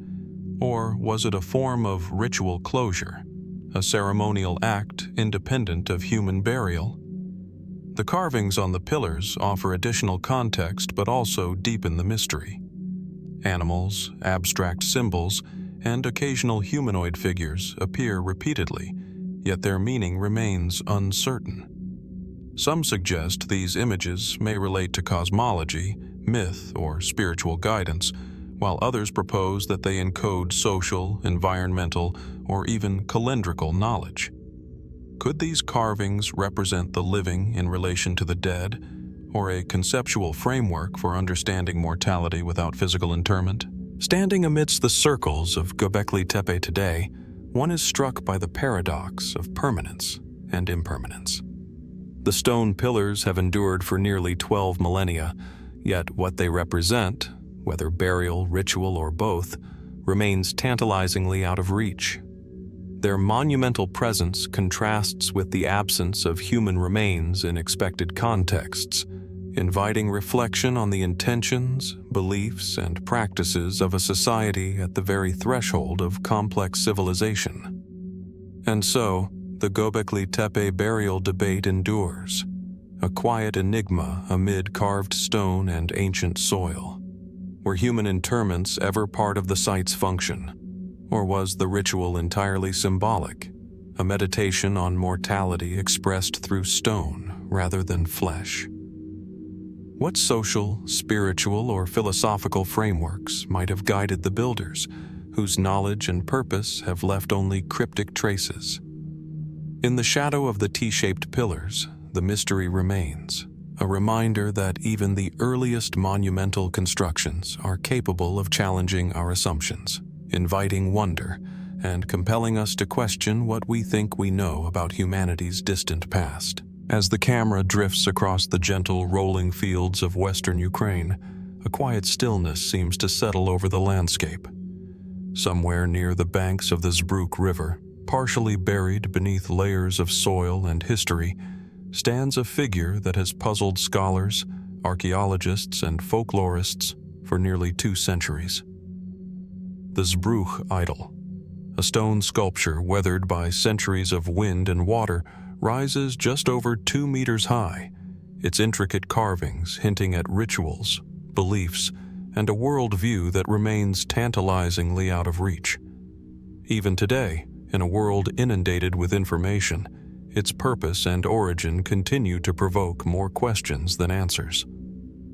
The idol itself is deceptively simple at first glance.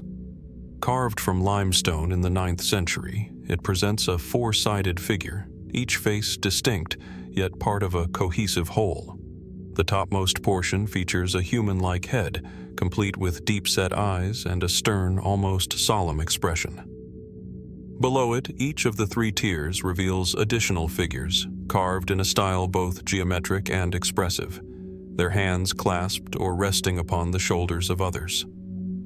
Scholars have long interpreted the idol as a representation of the Slavic pantheon, or a cosmic hierarchy, perhaps symbolizing the stages of life, the seasons, or the cycle of the universe itself. Yet there is a peculiar ambiguity to the carvings that refuses to yield to straightforward interpretation. Some see a clear depiction of deities associated with death, fertility, and war. Others suggest that it might have been a ritual calendar, an elaborate tool to track celestial events or seasonal transitions. The starkness of the figures, so abstract, yet so deliberate, invites the mind to wander into speculation. Was this a sacred object, a marker of tribal identity, or something far more cryptic, lost to the passage of time? Archaeological records indicate that the idol was discovered in 1848, partially submerged in the muddy banks of the Zbruch River. Its sudden emergence ignited curiosity, prompting debates that continue to this day. Linguists and historians have traced its stylistic elements to early Slavic culture, noting similarities with other regional artifacts. Yet no definitive inscriptions or symbols offer a clear explanation. The absence of written records leaves a void where certainty should be. How did such a monumental piece survive the tumult of centuries? Wars, invasions, religious transformations, only to resurface in obscurity? Some researchers point to ritualistic use, suggesting that the idol may have served as a site of offerings, prayers, or sacrificial rites. Ethnographic studies note that the Slavic peoples maintained complex spiritual practices deeply connected to nature, the elements, and celestial cycles. Within this framework, the idol could be read as a tangible manifestation of an intangible belief system, a bridge between the human and the divine.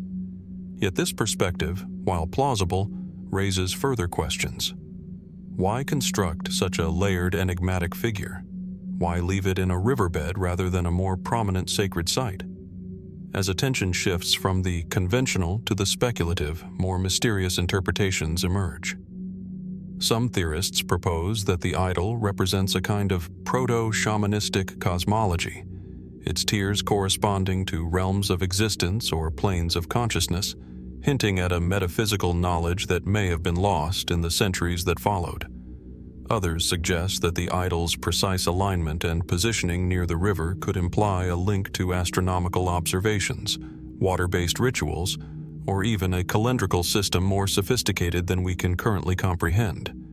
These hypotheses, while unprovable, are a testament to the idol's enduring allure. It refuses to be fully contained by modern logic. Even its material composition contributes to the enigma.